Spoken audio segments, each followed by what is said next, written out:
the blues run deep. Crooked justice, a secret they keep. But I see through her lies, I see the truth. Gonna make her pay for what she do.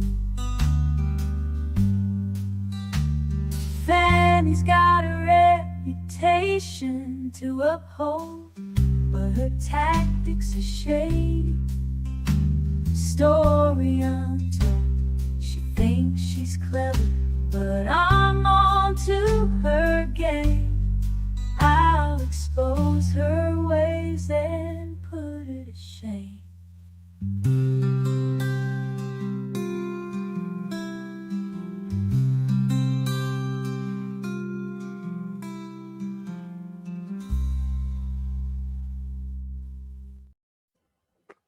All right. Hey, folks. It's Friday. It's Slightly Buzzed Friday show. And drink of choice. It doesn't have to be containing alcohol. I just came off streaming the Uvalde police officer trial. Yeah, that's... it's interesting to learn new things, and today we learned that a high-powered rifle has a reach of 100 to 150 meters. Sure. It was. So if you're at like a soccer game, yeah, and you're looking at the other side of the lengthwise across the field, you're totally safe. Yeah, according to this. Texas Ranger who was on the stand. That's so much worse in Texas. Yeah, they should know in Texas. Yeah, but both me and Mo went, what? Because Mo under the wigs, she's blonde. I'm in the world's most regulated country when it comes to guns, and we both went, no, that's not correct. Well, I mean, everything's bigger in Texas, so maybe 100 to 150 is just bigger in Texas. The meters are different. Yeah, the meters are different in Texas. Oh, yeah. So, yeah, but that trial is, as Mo said it, the prosecution is flinging dead children in front of the jury in order to get one guy convicted. Out of 400 incompetent cops, they chose that guy. Yeah, and we still haven't heard what exactly he did. Like, why him? Yeah, why him? Yeah, he was first on scene. Time wise, the shooter first crashed into a culvert, fired some shots against people who tried to check the wreckage. That was what was displayed to 911. Yeah. Of course, radio out. Okay. And this guy is a school resource officer in the high school. Yep. A few minutes away. So he goes over, expecting first a car crash. Then, okay, shots fired, but it's still nothing about the school. When he gets there a few minutes later, he skids in on the field, goes out of his cop car. He sees somebody falling over a few 20, 30 yards away, goes up to that, discovered, this is a woman who just fell over after getting her kids back in the school. So, and then this woman says, he's over there. And then he hears shots fired. So somewhere between there and the shooter entering the school, that is when the prosecution says he should have run there. He should have done something. And I'm shoulda, woulda, coulda. But is it criminal neglect? Is it criminal abandonment? I just don't see it. But the guy sucks. Everyone agrees the guy sucks. Yeah, no question about it. But Yeah, no, I mean, again, I've said this before, but I don't think it's putting them in imminent danger. I don't think he placed the children in imminent danger. I think there was imminent danger, Yeah. and he failed to act, which is a totally different thing. Yeah. I'm excited for jury instruction. So Yeah. honestly, I missed today, but I've been watching with you and Mo when you've done your streams, Nick. And I'm just waiting for jury instructions. Like, what is the state going to request to be included as language in the charges? Yeah. And I don't see a bridge here. Like if we go over to the Parkland shooter, the it was Scott. I forget his last name. Scott Peterson. Scott Peterson, I think. Scott Peterson. The states, they tried to make the argument there that he had like a custodial obligation to the students because he was the resource officer for that school. Yeah. And the jury rejected that and acquitted him. But here, just because he's a resource officer at another school there's no bridge there to say he had a custodial type of guardianship obligation over those students. So, but I'm interested to see what the state wants to include in the language.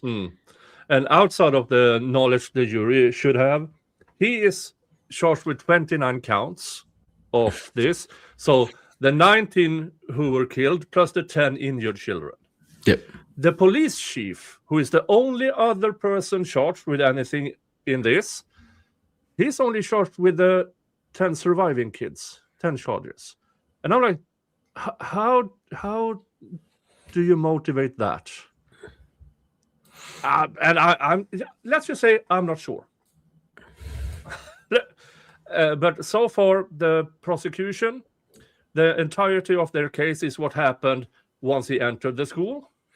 And the defense, of course, no, we're only supposed to talk about what happened before he entered the school because that is what our guy is charged with. Yep.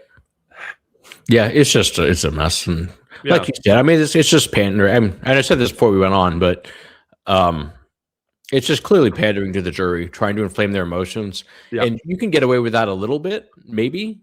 But at a certain juries, they're not stupid. They can tell when they're being pandered to. And I think that they're at least 100 to 150 meters past the line of where it became pandering. Yeah. And I mean, the second teacher that was on the stand, she was, during the prosecution's questioning of her, she was so stressed, she was visibly shaking on the stand. And they kept asking and asking and asking. And then the defense came on and calmed her down in less than a minute. And yeah. Hey, Ceddy will be here in 20. Hey, Ceddy. Hey, Ceddy. I think that teacher witness, keep forgetting everyone's names. But I actually thought she said something that was quite helpful for the defense, that she thought that there were multiple shooters. And she didn't know what was going on. So, and that she thought she at one point, and this made me cry when she was explaining it, because this teacher, she was about to take her kids out for an early recess. And the student, they're walking in the line. The student that gets to the door to go to the outside area first and opens up the door tells the teacher, like, hey, the coach is yelling. And, you got to try to process what that's supposed to mean if you're not thinking, if you don't know what's about to happen.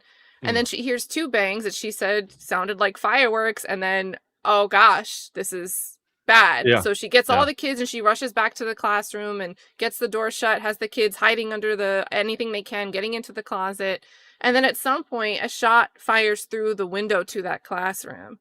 And she said she thought to herself that she was going to be responsible for those kids dying because she brought them back to the classroom.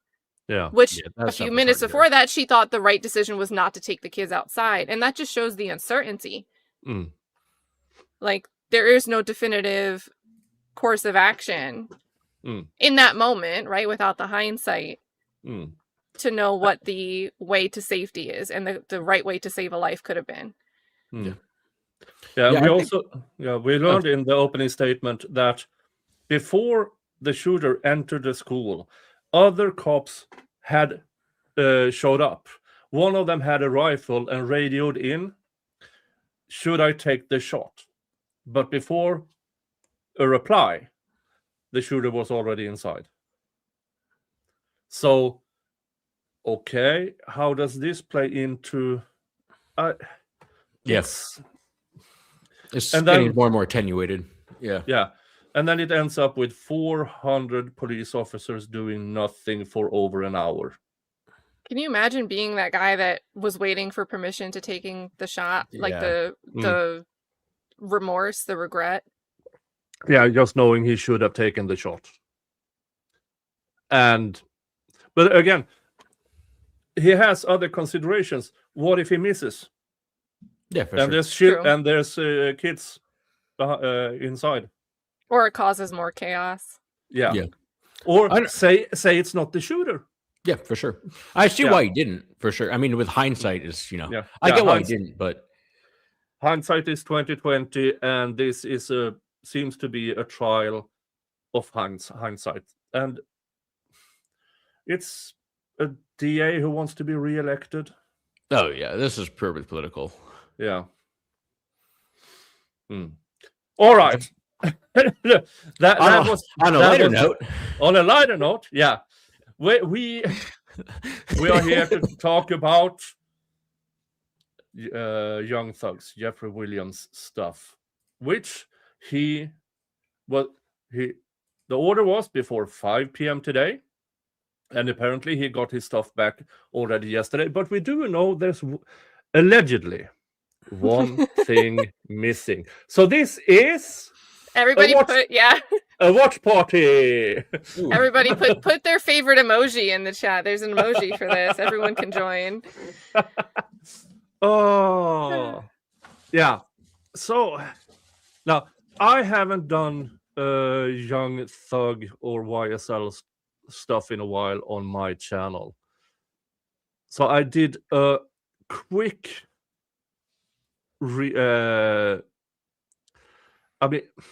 they were fun filings. Fun filings. Yes. And Brian Steele,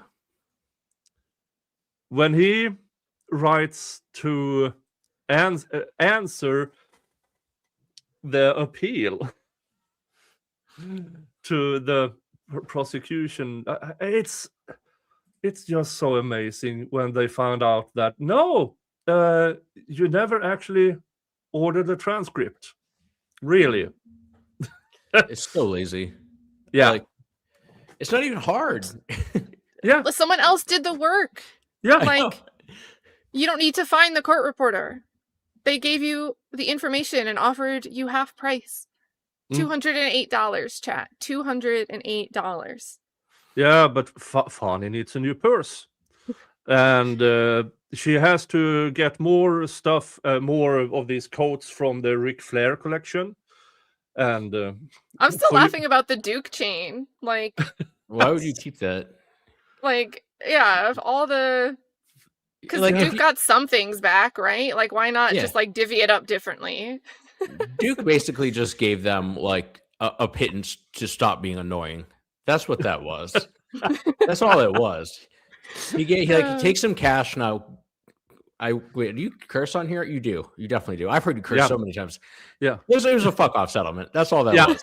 Yeah. It was. It was $4,000 and like 2 of the change, and he got like the Mercedes back. He got all of his jewelry back. Yeah. And I think the total value was like $20,000 of everything that they got. I mean, that includes the guns that nobody was going to claim, obviously. So I mean, it was just a waste, and that was mostly the $4,000 that Duke let them keep. Yeah, and like in there, he did have money, and he was next to weed, so like technically is forfeitable. And for anyone that hasn't followed Hal's, they're rock stars, like they have weed, they have drugs. That's what they do. It's in the job description. You're forgetting the most important part, Hal. They had that $4,000 before they needed to pay this $208 for the transcript. Yes, they did. So they still could have come out on top. That one really pissed me off because, like, you have the money. Like Duke paid for it. He let you have the money. Like, just let Duke buy it. I was so salty. I had to pay my $206 ProHawk fee, my annual fee, like the next day, and I was so mad at them because they can't even pay the $208 for the appeal, but I have to pay $206 for my fee. Oh, Jesus! And I won already. Jeez. You won things that you didn't even try to win, Jim. That's true. Like I saved this. So they have to monitor Moontoon on probation for 10 less years now. Hey, Think about all that money that I saved them. That's 10 years of probation monitoring. You're trying to suck me dry here. Yeah, but maybe you should ask McBurney. Oh my goodness. Try to file it with McBurney. Hey, McBurney, can I get some money back here? Can you order them to pay some of that Christmas bonus back? I can't believe he said. Did you see the stuff that he said to Abate about the bags of cash by any chance? The bags, yeah. The boss only handles brass. Yeah, I can't believe he said that. I love it. Yeah, in open, he was quite salty over that. It's still on my channel, the clip. Yeah. And he's back streaming live courts, so yeah. But I must say, I know that McBurney got a bit of crap that he punted the decision up to a higher court, but I think of disqualifying her. But I think what he said in his decision made it easier for the higher court to make this ruling. So well, is this going to end up in a higher court anyway? Exactly. It's going to end up in a higher court anyway. So let's get it as close to that, as close to the border as possible to make it easier for the higher court to make the ruling. Yeah, you were almost there, but let's take it over the border and make this a final ruling. Yeah. Well, and I prefer that. I don't like when it, like, sometimes for the spice of it, like just a straight up no as a judge's order and they don't even go into why. Like, that can be funny in certain contexts, but I also don't like that being a general practice because then it just seems like the judge might be trying not to get reversed on appeal. So if I don't explain my dumb logic, maybe they'll just push it through and not disagree with my argument because I'm not making one. Yeah. I'm not making a specific finding. Yeah. So not the Canoni way where don't explain what kind of don't explain your objection, just say objection. What is that? It's so stupid. I mean, how do you preserve anything for appeal that way? You don't. Right. That was your point. That's the idea. Yeah. Because then the higher court assumes or has to assume that you made the ruling in a proper way. So it's genius. That's what you're saying. Yeah. I mean, if you want to be an asshole, that's how you do it. Massachusetts has nothing but the finest assholes. Yeah. Except for Trooper Paul, who I've always had like a soft spot for. I thought you were going to say you had an assumption he doesn't have an asshole. That's you. He's just some alien being.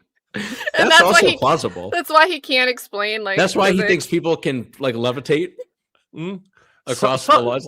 Where I'm from, people do that all the time. Levitation is our primary means of transportation. Yeah, but apparently, according to Trooper Paul, gravity ceases in and around 34 whatever street. And because science and stuff. He kind of looks like Lex Luthor now that you mention it.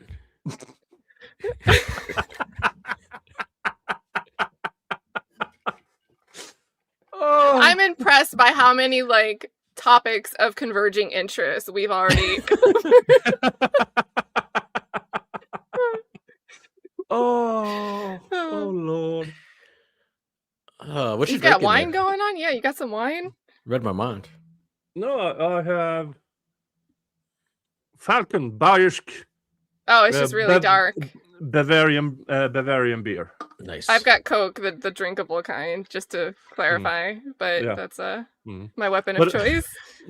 But I also have, of course, the Wheel of Regrets. Well, there we go. And I have a new edition. Where did I put it? Where? I'm like turning my head to read it. Hold on. I need to go fetch it. Run away. I don't have it here for some odd reason. He's got the nice little classy coffee picture behind him too. You would never know. I know. So good. Hey, you got a new mic, didn't you?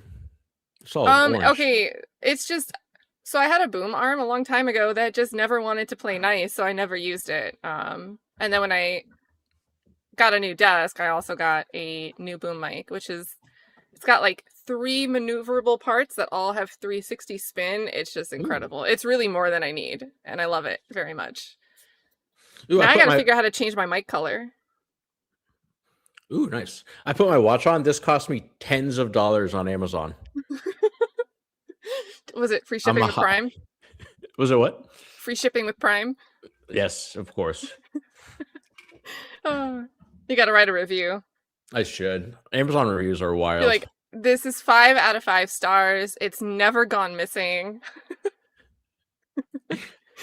I would. My only complaint, do 4 stars and say my only complaint is I wish it made more noise when being clanged around a witness stand. Oh man, the Uvalde mics are very interestingly bad. There's Nick will be able to talk to this better than I can, but the I was gonna say the Uvalde sound quality is strange. It's not just bad; it's like strange because it will very clearly hear certain things, like marker squeaking. Yeah, you will hear the marker squeaking perfect. Speech, you can't hear anything. You hear the ventilation, the AC, but speech and how they try to adjust for whoever's on the stand. Yeah, but then you can't hear the prosecution. Yeah. Yeah. By the way, here is the new edition. This is fine Canadian whiskey, and as all I know that whiskey. As all whiskey does, of course, it comes in a plastic bottle and a screw cork. I know that stuff. Sounds transportable, budget friendly. There's lots of benefits to that. Yeah, I asked Ian about it, and I said that this is quality. No, that is ass. I said I was familiar with it. I think chicken shite. Yeah, Chicken shite's pasting the Canada flag, but on our end, it just shows us the initials, so it looks like he's saying ka ka ka ka ka. Yeah, I remember. Back when my bartending days, I remember when they were trying to market that pretty heavily. And so they just gave free Weisers around. I think they had like a rye. They had like 2 other bottles. I remember there were 3 bottles of Weisers. I think we drank all of it. Yeah, but I mean, this is what we would call a half bend over here. Because when you go to the liquor store, and she has to bend down to grab it from under the car. Yeah. Oh yeah. Where the cheapest stuff is. Yeah. The under $20. Yeah. Yeah. So this is a half bend bottle. Yeah. That was one of the fun parts of being a bartender is all the promo bottles, because you'd have like people come up with some dumbass ideas for liquors. Yeah. So if you're ever like having a bad day, you can just like go to the back and just grab some truly inexcusable, inhumane bottle of liquor that somebody dropped off for free 5 years ago and nobody wanted, and just take it home with you. Weisers isn't that, but we're talking like the peanut butter and Jolly vodka, like just the truly stupid ideas. Or just like go home and drink schnapps. Like just drink like a liqueur. Yeah. In the 90s in Gothenburg, I worked the door there at a bar who had a bottle of booze with a cobra in it. That was interesting. And so, what do you mean tequila with a maggot in it? Look at this. Wild. So let's see. I threw something in the chat for you in the private chat to pull up. If for anyone that missed it, you might know what it is already, but hold on. Dun dun dun. This one. Dun dun dun. There. So this is Cannoni. From Beverly Cannoni. Hi Mo. Hey Mo, perfect timing. We're gonna read Judge Cannoni feeling badly. I'll allow it. Nick, Yeah. seriously, you picked the right time to bail, because fuck the prosecution. Oh, Yeah. Uvalde shenanigans again. Yeah. Last Yeah, they witness brought a of parent on. A parent who tearfully No. admitted she should have taken her daughter home after the awards ceremony That's sad. Oh, for fuck's sake. and made her name her like over and over. It was gross. It was so gross. I am drinking and normally I don't. So Jesus. if I had a Christ. filter, I don't know. Yeah. I mean, seriously, bringing a parent on? What's the probative value even like theoretically supposed to be? Like, Yeah. Showing again that hindsight is 2020, which is not probative for the state's case. It doesn't help. Yeah. As Jim said earlier, at some point it's going to turn on the prosecution because you don't do these things. You don't force a parent. I mean, I had a hard enough time with the teachers, but a parent talking about how she should have brought her kid home. Seriously, that is a new level of evil right there. Here's the thing, and as a fucking expert, because I have 6 goddamn children, I think I can speak, expertology on this shit. Yeah. 990% of being a mom is worried how you're going to fuck up your children and how they're going to tell Oprah all about it. And the converse and inverse thing is the more you worry about how fucked up your children are going to be, usually is inverse to how good a mom. Usually the worse you feel like you're doing, the more you're okaying at this mom thing. It's people that think they're doing an awesome job that are usually, Casey Anthony. So to use that inherent guilt that every mom has that we are fucking up our children and we're trying to do the best job because this is the most important goddamn job we were ever given. And then to throw salt in that wound to score a point on a case that if you had been cogent and fucking logical because the prosecutor's like 870 years old, was there when the Magna Carta was invented, but he can't make a fucking cogent case, edit things. I'm a twice college dropout. If I can figure this shit out. Yeah. That's right. And this is how they're rounding out their case, right? They're winding it down? No, this is day 4. We had a Brady violation in the first day. Yeah. Oh. Brady slash... Yeah. No. Let's get on to Young Thug because I need to get off. Otherwise, it's just basically going to be Mo sounding like Samuel L. Jackson from Snakes on a Plane. I can go on YSL for days. That's not a problem. Well, you guys know this. Yeah. But first, Judge Beverly Canone feeling bad. The court. No, Mo, you do a good Bev voice. I'm gonna allow it, Mr. Lolly, and I feel bad. It's the one time he did not really ask any leading questions, and all of this came in. Mr. Yannetti, no sarcasm.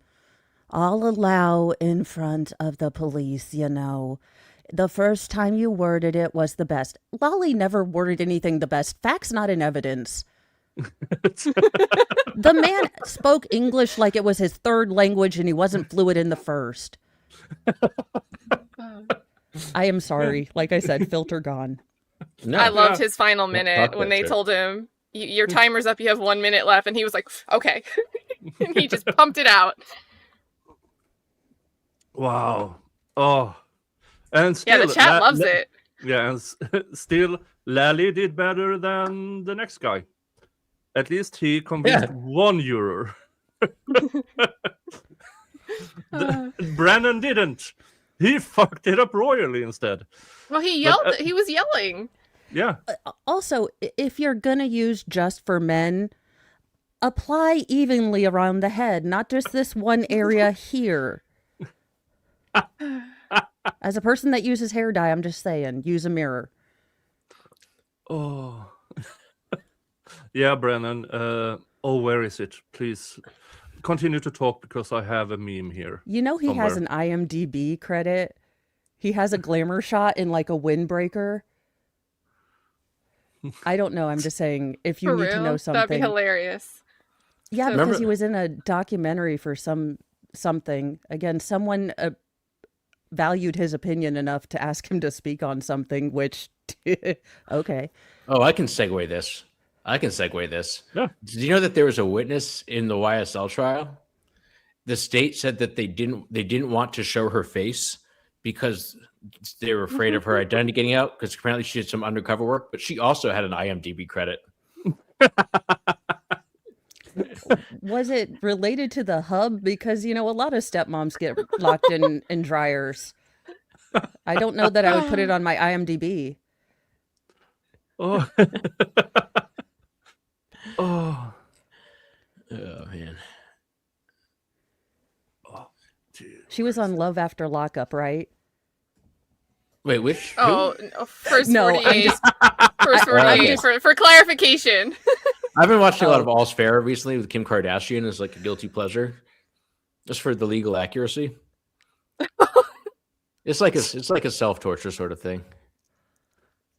Oh, that's funny because she didn't. I don't want to make fun of her for not passing the bar exam, No. but that's now that you're doing a show that talks about legal issues, it's kind of Yeah. putting the spotlight on it. Fuck. I just wanted to share my recent TV. Since Can we're you talking about first imagine- 48, Like, you're in the clink, you're sitting there, and they're like, your public defender will be in. And then in walks Kim Kardashian. I'm like, you know what? Fuck. You know what though? If you're really guilty, there is value to having a simp on the jury. Yes, but would it be unethical to ask her to go in topless? You have to imply. Like, don't say anything. Touche. Always face the jury. Yeah.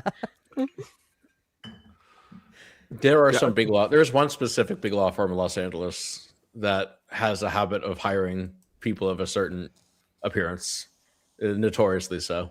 Of a certain persuasion. A certain affect. Darn it, I can't find it. It's in the folder where I keep all my screenshots of everything. Uh-oh. Don't get hacked, because then it'll The disappear graveyard. forever. Oh, Oh. yeah. Yeah, believe me, my search history is like, what in the Brian Walsh were you doing? And I'm like, Yeah. no, actually, I have a story about that. So, as I had said, I have 6 children. I was doing commentary on a trial, and I used to do it on Post-it notes. So it had something like body and front yard fire, and like the little body stick, because I tend to doodle, because ADHD. So it actually goes into his homework folder, and I get a call from the school. We saw a note in your son. I was like, is that about the body and the fire? I was missing that. Because I forget that like normal people don't take these notes.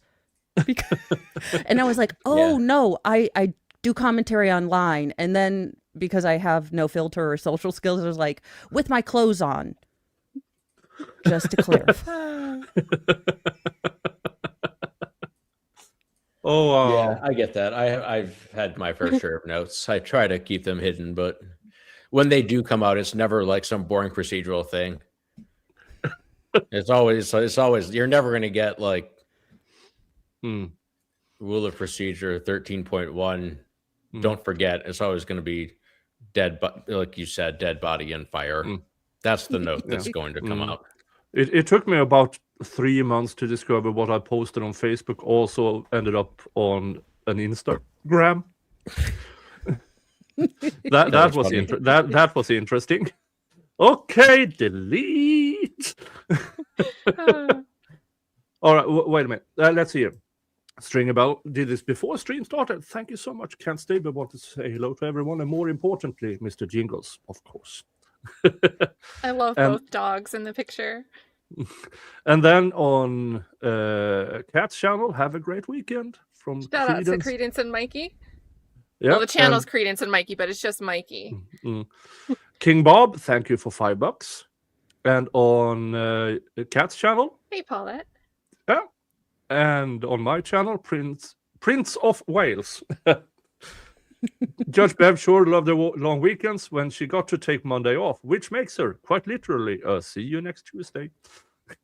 She should add that to her LinkedIn. I mean, I would. Yeah, maybe she can do it into an IMDb.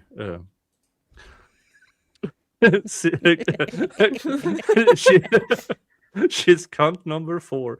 No, That's the level of strategy that's being used in Uvalde, by the way. That's actually no. It's actually this is much better than that.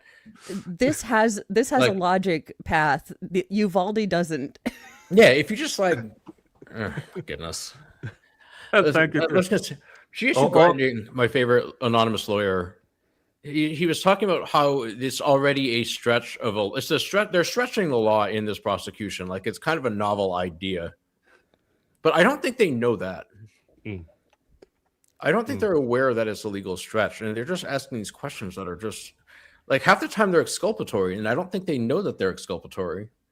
It drives me insane. Oh, did you hear what? Let's. Well, before that, folks.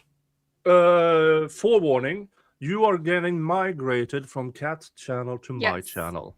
I am about to redirect you guys. It should automatically carry you over, but I'm also dropping the link in the chat, and the link is also already in the description. So we're gonna have one big hybrid gang experience in Nick Staro's chat. It's gonna be a great time. And while we do that, because I made not like that. I did a reaction of a certain comment in the Uvalde. Bounce subtly. I'm sorry. I'm just laughing at it a second time. That was a funny chat. It really hit me better. It hit different the second time. Let's see here. So abortion is no Texas law. No. Okay. This is. No, I have too many. There I am. I did comment on a certain aspect of the Uvalde trial, especially the Brady violation, because here the prosecutor is sworn in. Reminder, she's sworn in as a witness at this point in time. So here's my question. At a time when you're talking to a witness and for the first time they're telling you that they saw the shooter, neither prosecutor or anyone in the room thought to ask her, where did you see the shooter? That wasn't a question that came up into anybody's mind to ask her where the shooter was? You know, you're getting very nitpicky. Let me tell you something. When we were That's the wrong fucking answer, miss. Very nitpicky. Where he is. Who would think to ask him such a thing? Yeah. You are saying this is Brady. I think you're very nitpicky in pointing out that we didn't hand this over to you or asked follow-up questions. And I'm like, oh my God, she's a moron. Yeah, like she actually didn't have the information because she was too dumb to acquire it. Technically not a Brady violation. Yeah. I like the Sarah Boone defense, like unintentional. Yeah. But just a question out loud here. At what point does stupidity become a tactic? Weaponized incompetence. Yeah. Feigned weaponized incompetence. That's another good segue to YSL. Yeah. But I don't think it's feigned. Yeah, well, true. They're not good method actors. No, when it comes to prosecutor love, and all I find when I search the cases I find is her lying to court, lying to jury. I mean, yeah, for her it's a second nature. It's remarkable. Back. It goes back too. It goes back really far. Yeah, but I found a case from The oldest I have is from 2010. That sounds about right. That sounds about when she started. Yeah. We can tell because it's when she started. Yeah. It started with her opening her mouth, and lies came out. Yeah, the And first one that I've looked at seriously, like 2011, 2012, and she was pretty young then, so that makes sense. Yeah, and it became a civil suit out of it and stuff like that. And then you have the more recent one, the kid that died in Fulton County. Shane, Rachel's client. Yeah. Rachel's client. Where is Rachel, by the way? I haven't seen her for a while. Probably about a month ago. I think it was Phil Holloway's show. She popped on with baby Clyde, who's already getting big. So, she's working and being a mom. She's double working. Yeah, we partnered on a thing that I lost, so I'm not going to talk about it. But she is still active. Yeah. She's awesome. You know what's funny is when I started working in Fulton County, anytime I talk to a lawyer, they're like, "Oh, it's a love case, huh?" And they just kind of like giggle at me. And then they tell me their story, and it's like an inside joke that everybody has a story, and it's like this is crazy. Did you ever hear Tiffany's story? The one about the R-word victim that wasn't actually an R-word victim. Love tried to gaslight. So at the time, what happened was there was a wife. Hold on, explain. Tiffany is also your co-counsel for Moon 2. Yes, Tiffany is my best friend and co-counsel. And it's funny because she's usually like the calm one, but every once in a while we reverse roles and it's great. But anyway, so she's my co-counsel, defense lawyer. There was a husband and a wife. They had like a loud argument. Everyone agrees with that. But then the police show up after like an hour and a half, like after the argument's been done. And I don't know how this happens, but they like decide that the husband has raped the wife. And the wife's like, no, that's not what happened. But I don't know, it gets charged. It goes to trial. And the wife's like, I'm not coming to testify. This is dumb as hell. Adrienne Love throws her in Rice Street. She locks her in jail, gets a material witness warrant, gets her in jail, and then brings her in to testify. At which point the wife was like, no, this is stupid. But it gets better. In discovery, there was a rape kit produced, which is crazy because there wasn't one taken. So it was a random other person's rape. But it actually turned out she had been raped years earlier by a Fulton County employee. And it was that rape kit from like many years before. And on cross, Tiffany got into this. And obviously, Tiffany was representing the witness's husband. So, there wasn't like animosity there. And it came out. She was like, how do you know that this has never happened to you? And she's like, well, it's happened before. It didn't happen this time. And she's like, so before, it was a Fulton County employee. Did they ever investigate it? No. And it was an acquittal in like 20 minutes of jury deliberations, which was probably mostly like, do you believe this? But yeah, she put a victim into Rice Street, which is the worst jail in maybe the country. I don't. It's crazy. I mean, before everything went haywire with the Julian Assange case, none of his alleged victims actually reported him. Did you know that? They just wanted him to get tested, since he did the condom swap. They discovered that he had unprotected sex with them, although the alleged, hey, look at this, I have a condom wrapper, and then what neither of them did know was that that's not the R word in Sweden, but it is an SA charge. Yeah. I can see that. Yeah. And cool. Did you know that was the first, it was overseas. It wasn't the trial or anything over here with the United States, but the Assange trial overseas was the first time that there was live tweeting of cases. Alexei Mostris was actually who pioneered that, although he's very much seems to be against courtroom transparency now. He's done a 360. But and it's not that many years ago that the Swedish prosecution put the case on ice because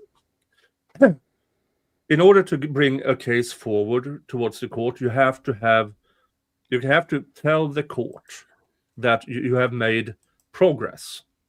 And apparently after 12 years, they could no longer say they made progress.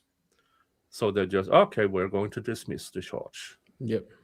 That makes sense. And I read the entire, I have the entire story on file. And let's just say I've seen much worse never get a charge. Yep. Yeah, I like that that system of having to see progress. I had somebody reach out to me trying to make this anonymous about like they just wanted like a court date, and apparently the son had been waiting for like a year and a half in pretrial, but there just hadn't been anything that had happened. There was no progress in the case whatsoever, no motions practiced or anything like that, which you'd expect. But it's been like a year and a half, coming up on 2 years in jail with nothing. I mean, many complain about this, the European system, because we don't formally charge until the first day of trial. Okay. Oh. So everything before that is different grades of suspicion, which allows the state to have you incarcerated and stuff like that. So you don't, So that's the what do you call it? The Napoleonic system. Yep. And I think Steele would hate that. Brian Steele would hate that. Yeah, but then again, and Jim, what's that case? 10 years pre-trial. Without a trial. But he was. Yeah. I know what you're talking about. Yeah, and I think the longest in Sweden is 6 years, and then he was released. He got his money because over here, if you are incarcerated and there is never a trial, you get money of because you were in jail, and he was in jail for 6 years. So he went down to Spain and got arrested for the same charges as in Sweden, and they convicted him. And we were, that's interesting. Man, big brain move.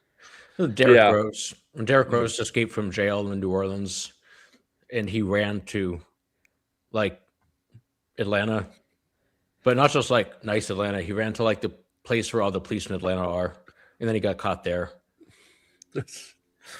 Aaron was really mad about that. Okay, well, I guess as an outside observer who wasn't big into the YSL case, but it seems that incompetence is endemic, that there are issues that are endemic, the long waits for Fulton County court to go through, the evidence, rooms being infested with roaches and mice, evidence turning up missing. Are there any better Physical options evidence out there? getting lost in a digital hack. Don't forget that part. Yeah. That digital hack has been the perfect excuse for Fulton County prosecutors. Oh, we had it, but it was lost. Therefore, we couldn't hand it over. But we're still charging according to evidence. I have some digital stuff to hack. Just saying. 6 kids put through college. But but number 7 is with Musk. So you're good. Yeah. I will say that some of the stuff we were talking about, like weaponized incompetence, like some of that stuff is like the jail, the Rice Street jail. It's under Department of Justice, like supervision now because it was so bad. Like Rice Street, it kind of works the way they want it to work. There's this notion like we need to fix Rice Street, but it's really not broken. It's doing what they want it to do. You know what I mean? Yeah. Like it's broken if you want it to be humane and like efficient. But they want people to rot in there so they can get them. Listen to jail calls. Get them. Yeah, it's that. You're muted. Ceddy. I think he was working on switching something over. Yeah, I think he said he's going to be right back because he pointed. Oh, yeah. Okay. Yeah, but Rice Street is the number one reason for plea deals. Yep. People will plead to anything. Oh, that's way better. How y'all doing? How's it going? Hey, the gang is here. Hey, yeah. Wow, I haven't had any of you on for quite well, except Mo, but I haven't had any of you here for quite some time. I've been busy. I miss you guys.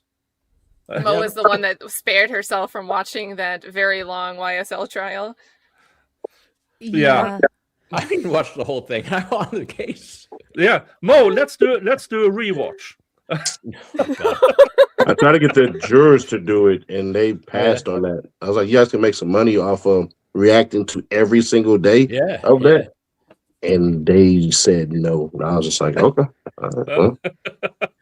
Oh, yeah, they started a channel, a few of them, didn't they? Yeah. Oh, They that's did, cool. but they didn't do what they were supposed to do. They didn't cash out on it. They had a moneymaker there.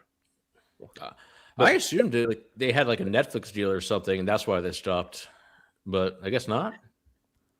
No, everything is about how you frame everything. So it would have worked. Like they could have eventually went on to be like online jurors for certain cases, since you've been a part of the longest dang trial in Georgia history. So people would have looked at you as experts as far as what the heck is it called? As far as jurors go, but yeah, I mean, that's a brilliant idea.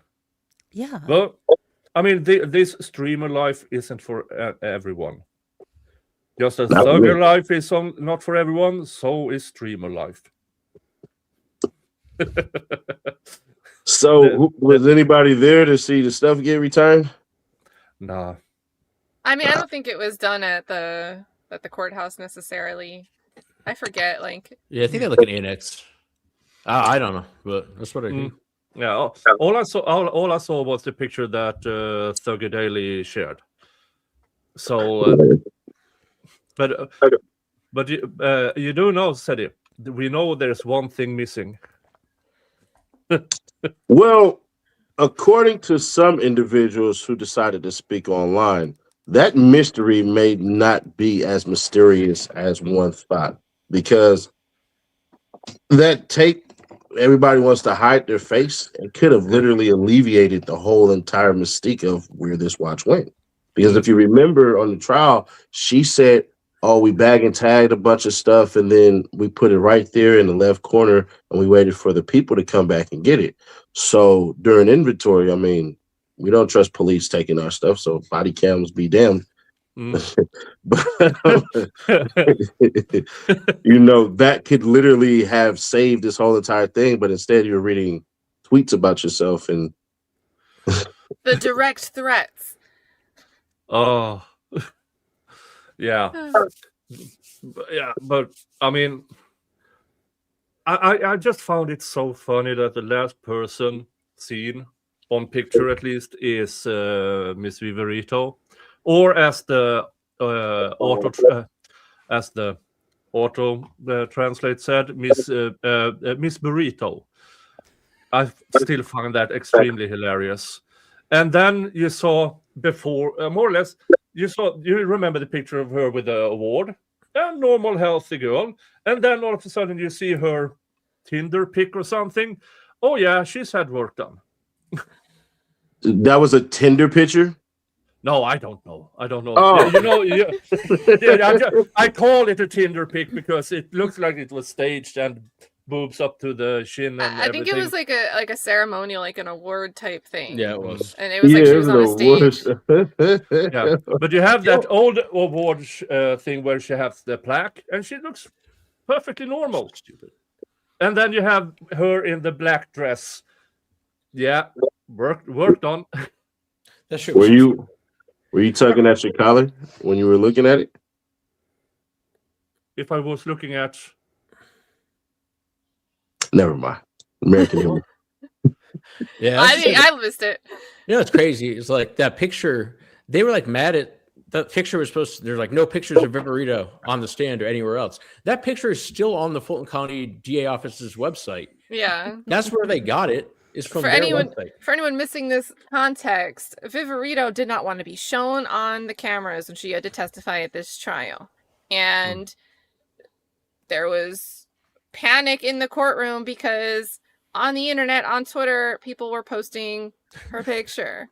But the picture they were posting was from the Fulton County District Attorney's website. So it's the same thing with the first reference you heard earlier from Jim about the detective that went on the first 48, Detective Gaither, but didn't want her face shown either because she had to protect her identity. But you're doing these TV shows, like it doesn't add up. It doesn't add up. Yeah, And you're literally security for the Atlanta Hawks. VIP security. So you're at the level where we get to watch people play basketball, see coaches, Right players there. in the first 3 freaking rows. The logic be damned, I guess. I don't know. Yeah. So let's just say this is the before picture. And here's Let's the just say after. that. Wait, Or- okay. That's She's a nice a very wine. beautiful woman. She went like to an award, like professional thing with. No, it's Her not from the boobs same. just- No, it's not from the same. Oh, okay. I mean, she's very beautiful. I thought an award like meeting the mayor, maybe we wouldn't show all of our D cup, but you know. Yeah. She could get her law license and get hired by that one big law firm. I mean, how the audacity from how she jumped between different job descriptions, and just before trial, she got this new position at the Atlanta PD as a coordinator, trainer of sorts, only to enhance her testimony as a gang expert. And Yeah. You need to go through her whole background, and it makes Yeah. her career path makes a lot more sense when you realize like where she came from and where she went. So she started in like probation, but she was they called it something different then, but basically a probation officer. But then she started Community getting passed to like supervision. these gang units, and she's kind of acted as like this liaison between like probation and the Apex unit. And the Apex unit is the one that does all the dirt. They're clearly corrupt to the core. And the Apex unit is like the unit that's basically went into Thug's house. Remember the witness, the cop that spat on Diamante Kendrick? Like he was Apex unit.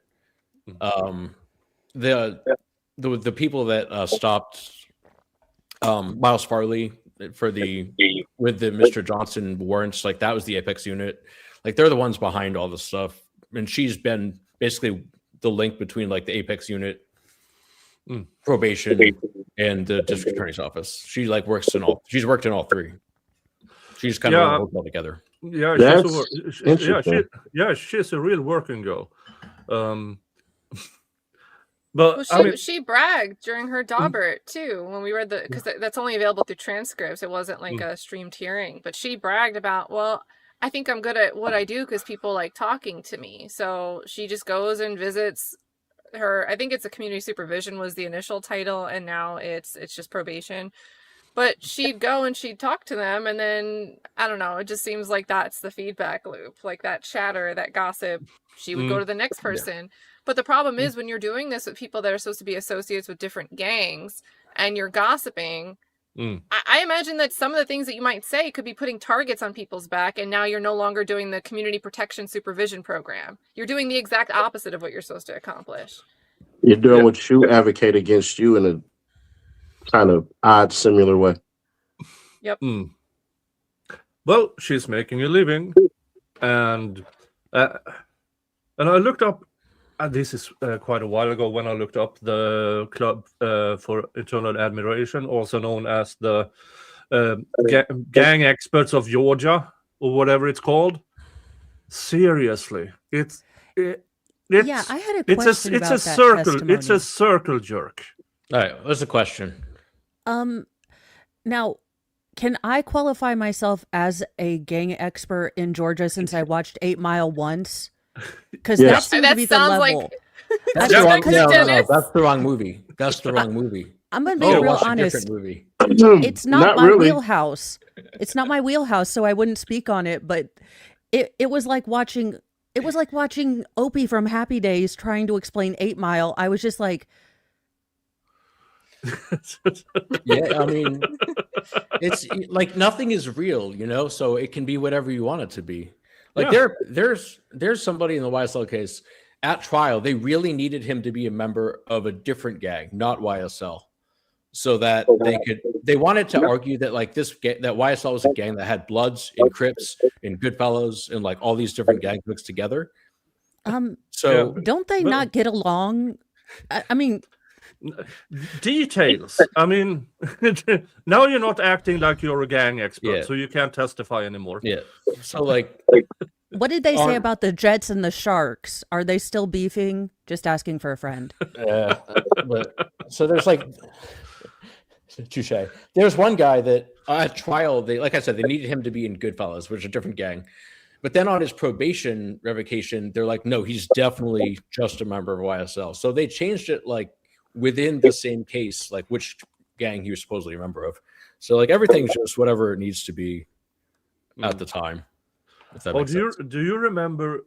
This was pre-trial when they got one of the two so-called gang experts from prison in a Dorbet hearing, and that poor kid started talking about, he went to these conventions, but he didn't listen because they had nothing to teach him. Yeah, I mean, I believe it was Doug who said he was the second best of two gang experts on that prison, and the other one had quit. So, where do they get the expert GIMP masks? Because if someone wanted to buy them in bulk and send them to Fulton County for no reason, where would we go to Amazon for those? Because those were hilarious. You just gotta ask the guy. You gotta ask the guy in the, I forget his name, but in the Melly trial. Danny Polo. Danny freaking Polo. Yes. That was another doxing. Like supposedly he was exposed on it. He was trying to keep his identity a secret. But like the way the internet found out, it was like a cash app thing, right? Yeah, via his wife.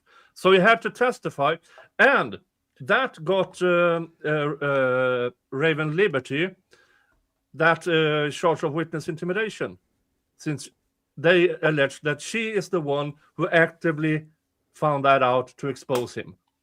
Yeah. That's what that was? Yeah. I could literally, never mind. I'm not even, I could have exposed that shit. It wasn't that difficult at all, but hey.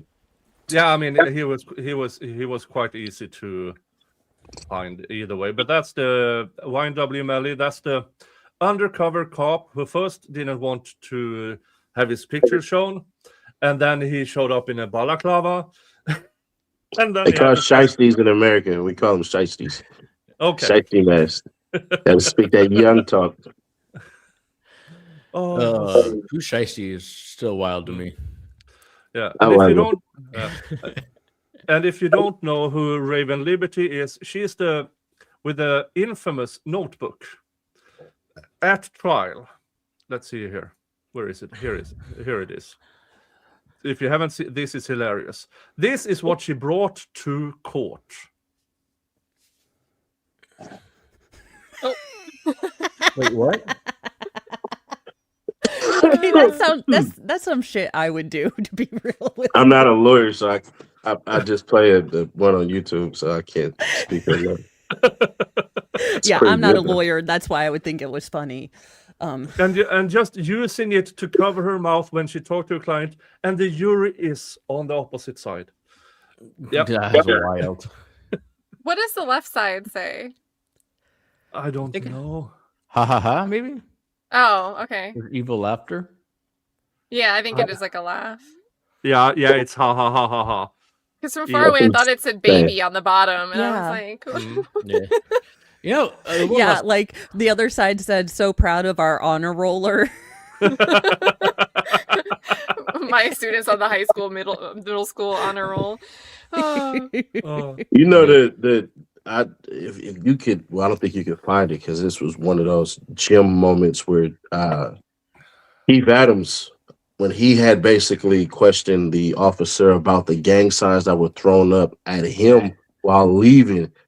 And that's what I knew. They didn't know shit. That was... And he couldn't identify. I know what you're talking about. I know what you're talking Because he about. flipped them off. I've got a similar short clip in the private my chat. gosh, you It's guys- only 1 minute and 30. I've been a But it's gangster for years. keratin. I didn't know. Well, you're doing it right now. But here's the funnier part about the hybrid part. There is a plea deal signed from somebody opposite gang who says YSL is not a gang. And they're going to bring him up there next, and that was going to make everything look very terrible.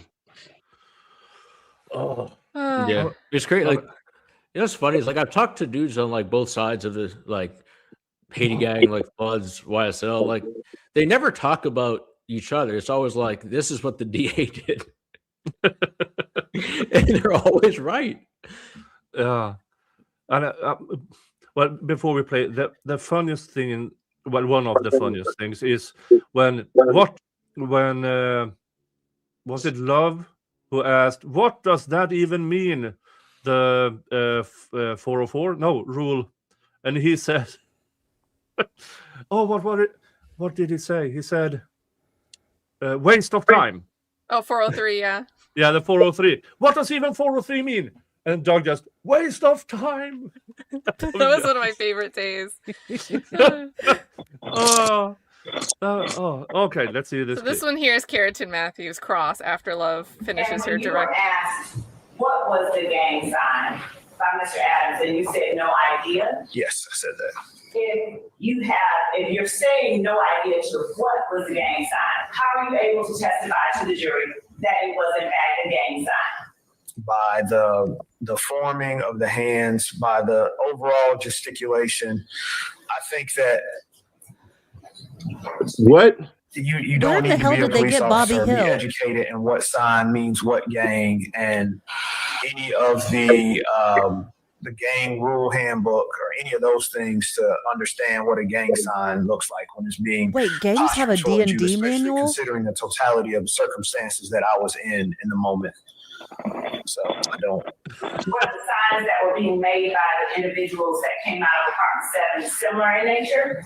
Oh, Can't answer that either. I wasn't well educated then on what the gang, what sign relates to each gang, and I'm not today either.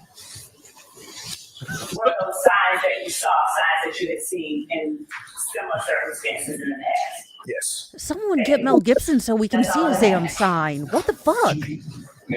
Yes. Captain Bennett, did you get any training at the police academy on gang?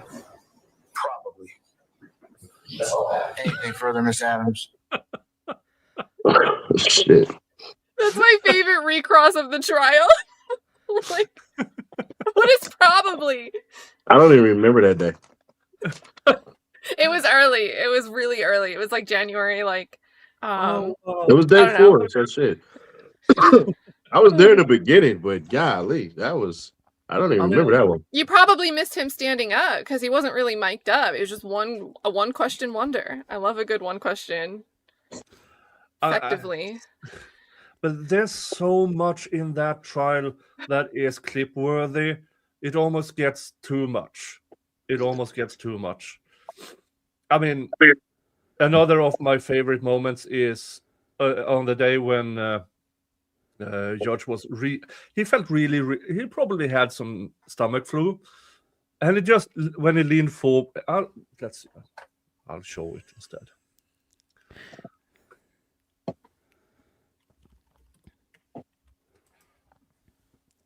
Let's see here. I have to go to my keep talking, folks. I'll find it. I'm wondering what other quick clips I have handy that I could pull up real quick. Oh, wait a minute. Here it is.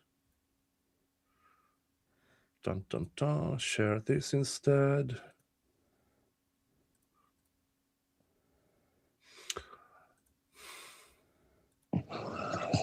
You all know how sometimes you just have to let off steam. Oh. That anymore. Well, on day 68 of the Young Thug trial, the judge decided to do just that.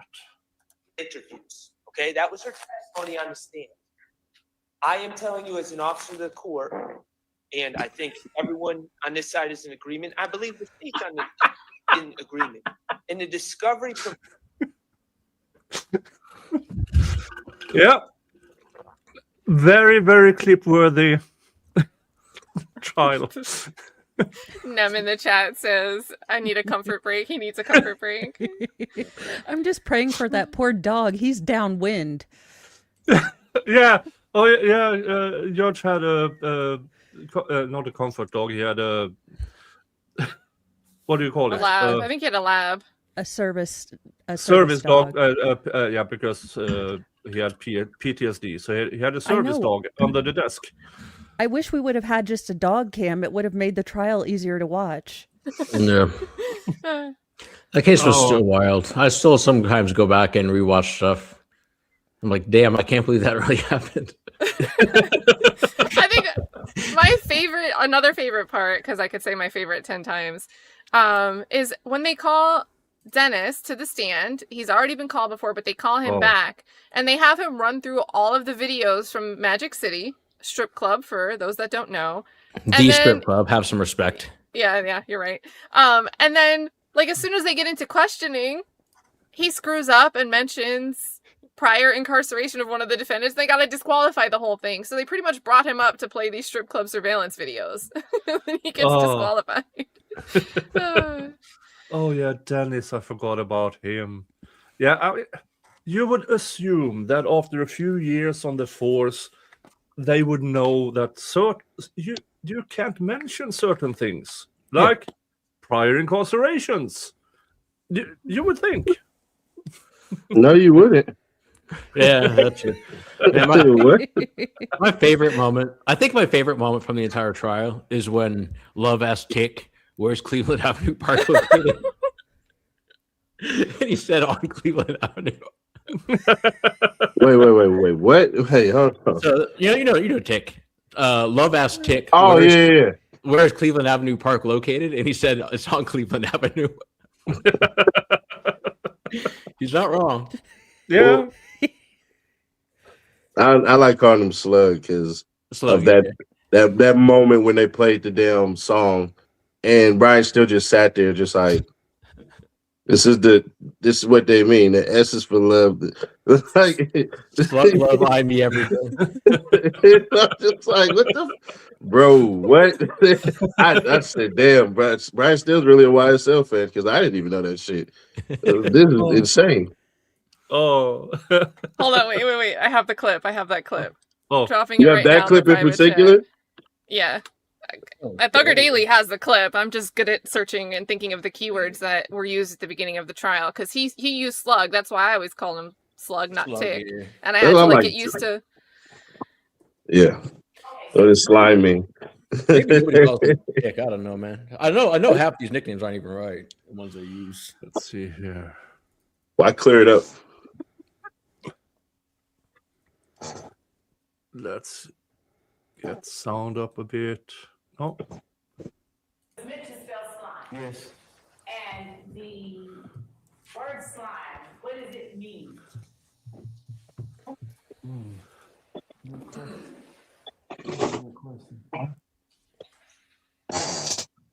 So, the S is for slow, the L is for love, the I is for I, the M is for me, and the E for everything. Okay, so it's meant to spell slime. Yes. And the word slime, what does it mean? Oh, do you have the clip when you asked Thug what? Hey, did you have a beef? Are you talking about with Woody? Yeah. What's that, Woody? Richard McQuan's friend coming to the party. That's nothing but a top 10 funny moments from Long Crime for sure. Yeah, when he just, hey, Thug, did you have a beef with? I don't know. Let me explain this. Let me explain this now. Are you following this? So there was a witness on the stand, Lil Woody, who's an Atlanta legend at this point. He was on the stand for like 3 weeks, and then he had to come back and do it again. Yeah, anyway, he's being asked, and he changed into judges. Yes. and he was asked, did Young Thug have a problem with somebody coming to his party? And so rather than answer the question, he was just like, hey, Thug, did you have a problem? And he asked the defendant himself because he didn't know apparently. But you're not supposed to do that. You're supposed to just answer. But it makes sense to me, man. It makes sense to me. I don't know. Yeah. Hey, phone a friend should be an option we have. Yeah. Look, we're going to the gamification of American justice. I say we add phone a friend. I want to be the friend. Oh, and by the way, here from Ariana, I never thought I heard a second story about a blanket with Nicolas Cage coming out of a banana, but now Katt has her own story about one. What is this? Okay, so it's not the banana blanket; it's a tessellated Nicolas Cage blanket, and it was the Temu shopping stream with Legal Vices. Where Megan Fox came on, and we all got to pick different items, and Megan Fox's item of choice was to get a giant Nicolas Cage blanket from Temu. What was it though? Was it like Con Air? No, I think it's the one when he looks a bit mad, angry. That meme. Yeah, like his face is like. Yeah. So the entire blanket is his face. Put the bunny back in the box. I've seen that movie so many times, man. And that, folks, brings us to the first spin on the Wheel of Regrets. Yay! Here we go. Is this like pre-recorded so you know it's going to happen, or is it really random? This is really random. Okay. There you go. Hey, nice. Bonneville Bourbon. Let's see. Let me find myself a shot glass. Yay for alcoholism. You're bringing the industry back. Yeah. Well, this is yours, man. I mean, it's a requirement. If you have worked 30 years in law, this is a requirement of being a functional alcoholic. No comment. Hold on, let me get something to drink. I'll be right back. Oh, bring the house down. All right. So it's here. Here I have Bonneville Bourbon. This is from Salt Lake City, I think. Salt Flats. Because once when I went to the States last year now, I went to Utah. And Utah is very famous for alcohol, apparently. But I did find a few things. So I brought back from Utah and Miami, I brought back 8 bottles of booze. And about a few months later, I found out that if you bring alcohol within the European Union, it's as long as you can motivate it with personal use, yes. Outside of the European Union, it's 1 bottle. Allegedly. Man, I'll say one thing. You got to get to Kentucky, man. And I went there 2 years ago. How'd you like it? I went to Kentucky. I visited Valhalla, Waits, and a few other people around there. I did a cross-country trip from Houston, New Orleans, up to Atlanta. That's when I went to Atlanta during the trial. So when I went to the courthouse, and I was in the courtroom. It was an experience because all of a sudden you could see and hear everything that went on in the breaks. Yeah. And that was interesting. And then I went up to Kentucky, over to Indiana, through a bunch of states, and then up to I ended up in Detroit. So that was a 19. So you didn't go to Ohio? You went from Kentucky to Indiana? I might have passed through Ohio. I have no idea. Yeah, because you would have went through Ohio, and then you would have went to Indiana, because Detroit sits atop of Ohio. So if you're driving, there's no way you can. Because that would be on the. Yeah. Okay. Yeah. If I have a shot glass from Ohio, I've been to Ohio. I'm fairly certain you went to Ohio. Yeah. I definitely can guarantee it. I'll tell you, the first time I went to Atlanta was to meet with a certain Fulton County prosecutor, and then they ghosted me once I got there. Oh my goodness. True story, by the way. Wow. So, thank you, folks. Cheers. Oh. Wheel of Regrets. The rules of the Wheel of Regrets for you who are new here. Every combined $50 gets you a spin on the wheel. If you donate $50 in a clump sum, you choose my poison. And I have, let's see here. Let's show you. I have 5 Ice vodka. I have Malort. I have Canadian whiskey. I have hot sauce. I have Temple of the Moon gin. Tequila. Gonzalez 1939 tequila and Sugar House bourbon. And, of course, my favorite vodka, the 5 Wives vodka. Simply because I bought it in Utah, and it was very, very funny to have 5 Wives vodka. You know they don't have Very happy hour Utah. there? No? Yeah, do you have a happy hour? They don't in Utah, no. Oh.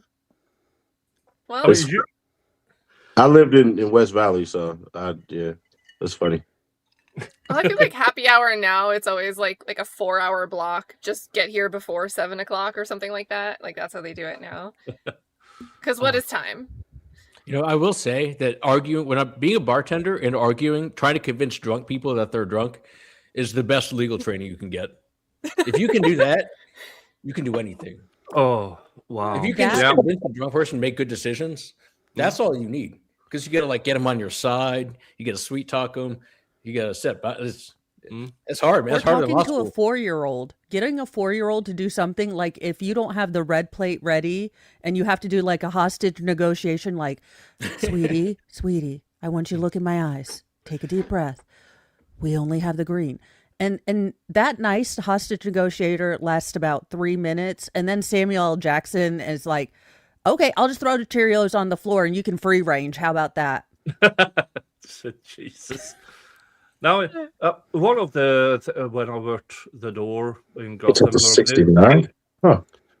Yeah. Well, Yeah, we Indiana completed 69 all the way down to Evansville. So that does goes- make sense. Okay. That makes a ton of sense. Okay. it's the I've only been thing there I'm before. proud about in Indiana is we've got a highway called 69 and I laugh all the time. I can relate. You ever like find yourself laughing at something, just being like disappointed in yourself that you're still laughing at it? Yeah, I mean, the That'd only be other me. thing we have is that we're poisoning the rest of you with high fructose corn syrup. You're welcome. Oh. Leave that one alone. Now, the one thing we used to do work in the door, when people showed up drunk, yeah, you need to take a walk around the block. Not because they actually sobered up, but often they got lost on the way or occupied with other things or just went home.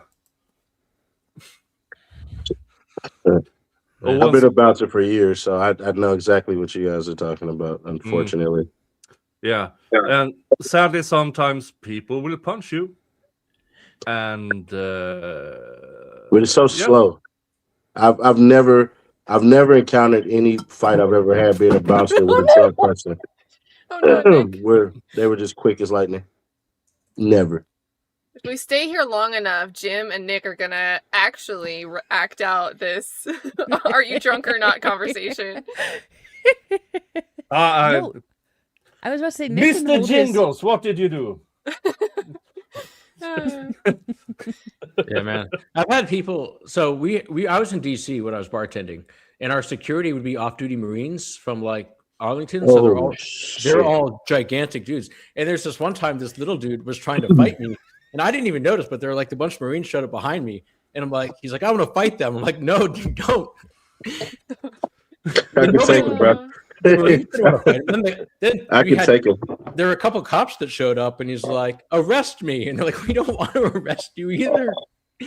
So you're tiny and harmless even when you're angry and wants to fight. Yeah, and nobody was even mad at him because it was so funny. He eventually got arrested. He eventually talked himself into it. But we all tried really hard. I'm like, you can come back tomorrow. This is my go-to tactic. Hey man, I'm sorry. I know you're right, but just come back tomorrow and the first drink's on me, buddy. Because that way it's like they're like, oh yeah, this is my guy. It didn't work for him though. He just yeah, I mean, I always knew Peter Dinklage was an asshole. What? That would take me a second. Man, someone said my favorite one. Woody said his age was grown. That's one of my favorites. I like that. That was hilarious. Wait, what? Woody, when he said how old, when she tried to get Oh, him to I'm grown. say, Yeah. I'm grown. Oh, I'm an adult. what does that mean? I'm grown. And then he played the fifth, and everything. Oh, geez, in a different life, he would have been an amazing lawyer. He has so much presence and like sense of timing. Yeah. He would have been so good as a trial lawyer in a different life. Those kinds of answers on the stand are like when you get a cop on the stand and they give those like vague hedging answers, or they'll leave it vague so you can't nail them down on anything specific. Or when you get a prosecutor on the stand. Oh, get a prosecutor on the stand. It's wild that this is becoming a thing. And I'm all Twice. for it. I'm all for it. It's my favorite thing, actually. Yeah. Now, I mean, this Uvalde prosecutor, when she wasn't on, technically she wasn't on this. Well, she was sworn in. And that in itself, because since she's an officer of the court, she's technically under oath. But the judge had her, hey, raise your right hand. Yeah. That was kind of awkward, the way they like back and forth at the two tables went. Yeah. I love the posture because the defense attorney was just sitting there like rotating in his chair, looking over at her and then like covering his head like, is this really real? It was so funny. Just hating his life.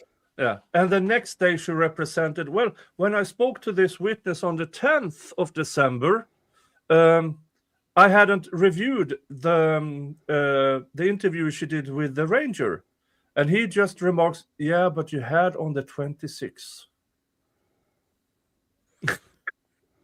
So she kind of misrepresented to the court again. No, but she had an excuse.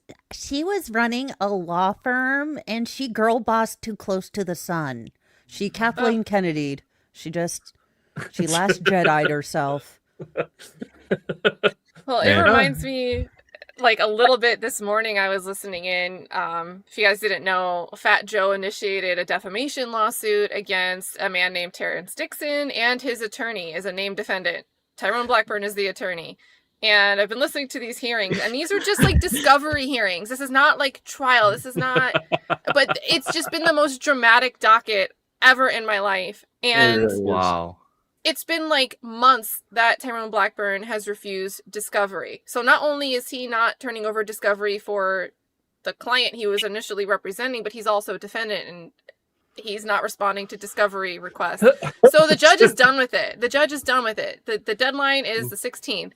And today, this hearing today, Tyrone Blackburn represents to the court that he still hasn't responded to a request for production because he's claiming that the only reason the defense knew something existed was through a conversation with a different attorney for Fat Joe that's not part of counsel for this case, Erica Moreira. And he says, well, she illegally recorded me and I just filed criminal charges against her last night. Even though this conversation happened like a year ago, and he's talking about how he was aware of this conversation being whatever for the last few months. He suddenly, to avoid this discovery issue, and the judge isn't having it. The judge said, no, you got to turn over anything anyway. He went and filed criminal charges for one last ditch effort to avoid discovery in this case. Wow. And it's been a time. Well, did he get in trouble for AI lawyering as well? Oh yeah, like 4 or 5 times. He invented that shit. He runs the AI lawyer streets, man.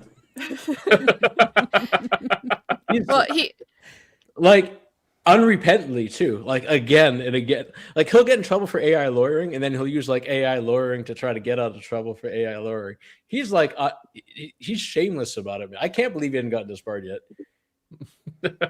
Like, yeah, what is his name? Bermudi. Melnick. Yeah. Wait, I missed the name. Yeah. I've seen him in front of George McBurney a few times. Yeah. He was gone for a while though. He was like a year. Yes. No, 9 months. 9 months. That sounds right. That sounds right. Yeah, 9 months. 9 months. Was it Melnick that you said? Yeah. I think I was. I said Myrick, not Myrick. Oh, that's right.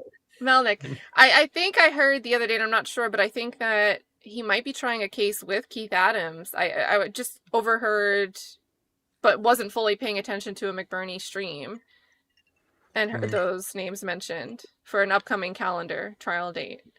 Oh, good catch on that big Bernie stuff too. That's oh my gosh. Do you know how many people asked me if that was AI? People thought I made that video. I'm with them. I wish I could. Yeah. I wish I could. Oh, it was so amazing. Man, and that was only so good. 2 different people had said, like, did you see this? So I watched it and I was like, what? I'm like, nobody's gonna believe this. So here we go. Ceddy, I know the only thing Kansas is more trashy on more hotels. For what time? Occurs. But even then, I'm from Momo suburbs. Oh, okay. Represent. I don't know geography, so. Well, I literally drove a truck for 8 years, so that's why I know that a little bit. Oh, thank you for doing that. Yeah, shout out to the truckers. Yeah, shout out for the truckers. I mean, you drive a big daggone truck and you don't run into people. I run in with my grocery carts into like end caps, so I appreciate people that don't run into stuff. It's a talent I don't have. It's more so, unfortunately, people, except for that crash that just happened. Holy hell!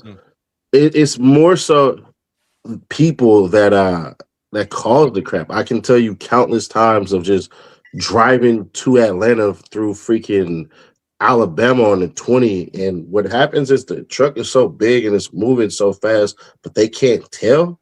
So you get to a point where people literally will get on like certain things. And I'm a person, I'm gonna be honest, I'm not gonna kill the person on my left to not stop from hitting you. If you cut me off, I'm gonna run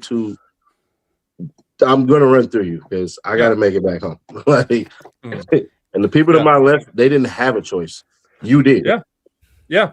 The number of times I have had a trucker client who just drove straight, and then somebody was making a pass just to get to the exit just in front, and then boom. And of course, but you can kind of tell that too, though. I'm gonna be honest. A lot of truck drivers know this more than a lot of people. You can damn near predetermine what a lot of people do because we're so high up.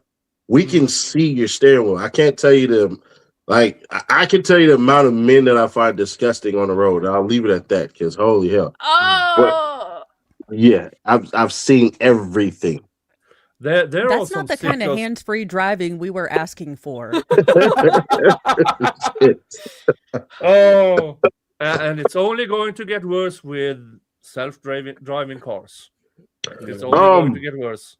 Maybe because there are certain trucks like that crash that happened where they would have literally, if he was like cruise control, it gets you to a certain point and then it automatically slows you down. Yeah. So there's the way in which it goes. You're still gonna have somebody in there. It still has to be somebody in there because if a blizzard happens, there's nothing that I don't even know what kind of AI tools that they put in these trucks. There's nothing you can do. And I've driven through blizzards where you want to be AI because the snow piles up completely on every sensor. So you no longer have a sensor. So it's like we could never have AI trucks to that magnitude or even downpour rain that you get in Indiana and Ohio. Like that rain is like a damn rainforest. It's like buckets of water being thrown in. Them sensors, I've never met a sensor that can just skate through water like that. So yeah, I don't think any manufacturer would ever want to like not include a condition that there has to be a driver in the vehicle ready to go. Yeah, sometimes when you have 200 automatic cars, just we're not driving. Man, you guys said Keith Adams reminded me of one of my other favorite facts is that Keith Adams actually won a murder trial during the YSL trial. Really? What? He took like a quick break with Kokomo, and he went like elsewhere in the courthouse, and he won a murder case during the YSL trial. I said he was my favorite lawyer in there. He might be mine too, man. He really might be. His style is just like both his like style, but also like his questioning style. He does this little hand shit. Yeah, he's good. He has a presence though. His cadence is very. I don't know how to say it because it's not intimidating or anything, but it sounds matter of fact. Like when he speaks, I don't think he's lying. Yeah, it's like I don't know if he's married, but I'm pretty sure he ain't lost an argument with his wife. Yeah. He's a prosecutor too. He used to be a prosecutor. He's proud as hell. Yeah, I remember that part. I think that's why he took the case so personally, because he's like, this is not how you're supposed to do it. He must have been good as a prosecutor, but really great prosecutors sometimes they function better as defense attorneys. Suits. Wasn't that one of the Uvalde guys was a prosecutor, or am I just like mincing stories that I heard over the last week? He seemed. I think you're right. He is. I read his bio. He was. Okay. Which one? Suspenders, the Ginger, Rico Suave, or the Ginger guy. UK lawyer. Okay. I don't remember people's names. Great characters. I don't remember names. So I remember nicknames. So that's. Not everybody can do like the guy who's never around for the Turtle Boy, the special prosecutor, Hank. Defense attorney, prosecutor, judge, retired as judge, and then came back as a special prosecutor. But he's too sick. Yeah, the other guy. What's his name? Cosgrove. No, is it Ken something? Cosgrove. Okay. No. Mellow. Yeah. Yeah. Who is never around. He's old. Man. Oh, he's old. There's got to be that. Just a little rant. We got to have an age limit on judges, man. I have this case in Glenn Katt. The dude retired in 2004, right? But you can like keep being a judge as a senior judge. They'll just like give you cases even if you're retired. Yeah. He straight up forgot about my guy's habeas for 7 years, and then he died. And then another judge entered an order on it, but they're like, you can't do that. So I have to like try to unwind this. He was 90. He was like 91. He was overturned on 7 of his last 10 cases, and then he forgot about my case. Jeez. Well, you know, the teacher Rico, the original long ass Rico, that judge, he technically was retired. They brought him out, and his ass still ain't done. This is like 7 years ago. Wait, which one? Oh man! Oh, I know what you're talking about. Yeah. Yes, Dempsey. Is it Alfred Dempsey? I think. I'll find it. I know. Because it's Fani's first Rico, and she touts that. Oh my god, she got dirt on what's the name? Paul Howard. I know she does. But then you have Michigan. I think have an age with forced retirement because Judge Middleton is doing his final year this year. Yeah. So yeah, I don't think he's that old. Yeah, I've worked with lawyers in big law. They usually have some kind of age limit on partnership where they'll kick you out. It doesn't matter how like sharp you are. Like I've worked with people who were forced retired out of big law firms who are like incredibly smart and still completely sharp, but they don't care because they can't risk it to their clients. Yeah. And you can still do like academic work or maybe consult or something. But we're talking about private mediation. That's not even a judge, though. Yeah, like judges don't have checks the way like a lawyer would. Like if you're at, I can't remember what Paul Weiss, I think. like you would, if you were incompetent, somebody would catch it at a firm like that because you have big teams working on stuff. But if you're a judge and you start to slip, nobody's gonna like. I mean, not every time. I know Ceddy kind of made a face when I said that. Well, if you're too incompetent, No, it's Jerry Baxter. Okay. If you're too incompetent to be a judge, you can be a congressman and fall asleep and stuff. So there's always work. Yeah, but speaking of the length of the YSL trial, Gigi, my first and best moderator, her daughter got pregnant and gave birth during the YSL trial. I think there was a sheriff's deputy that almost did the same. Yeah. Oh, wait. Was that the one with the supernatural nose? I don't know. I was talking about the one that was getting with Eppinger. No, sorry. That was the which trial was that with the supernatural voice nose? Because they argued in the court that since she was pregnant, she had a heightened sense of smell. Which trial was that? I've heard that multiple times. No, it was Zachariah Anderson trial. She had a heightened sense of smell, so she could smell the supposed cleaning fluid in the car. There was no. Like, I buy heightened senses to a point, maybe, but we have mass spectrometry. Now, but that's you can take a evidence swab. in trial. I'm not buying it that far. That's my point. If you're like, I could smell the weed from like the guy's pocket or something, maybe, but not like I can detect. Yeah, but don't you know that police officers can smell 2 cars away on the highway? There's actually an interesting thing in Georgia going on right now because they legalized hemp. So there are these cases going through the Supreme Court about like reasonable suspicion. Oh, if you only smell weed, because you can smell hemp, which is a legal product now. I think Fulton County is arguing one right now. I think it's about to go to the Supreme Court. I think they argued for the Court of Appeals, but they're saying it's no longer a reasonable suspicion to smell weed in a car for a search because hemp's legal. So all you're smelling is something legal. You could be smelling something illegal. All right, let's see here. Joseph Papp just an hour ago said Brian Steele has confirmed that the items have been returned ahead of the 5 p.m. deadline. Yeah, I knew this shit when, because he would have been in the car. Like, yeah. Yeah. I would think if I just got back some $500,000 vehicles, I'm not sporting a damn chain, that damn near Fani Willis for sure is looking at revoking my probation over. I just, and take the stuff you get and then keep living your life.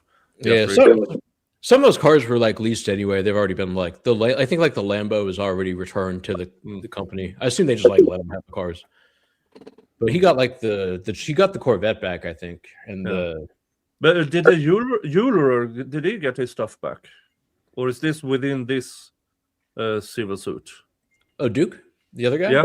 He let they kept something. I can't remember. Yeah, it was like a couple of chains and some cash, I think. Yeah, he didn't get everything back. He got most of it though. Yeah.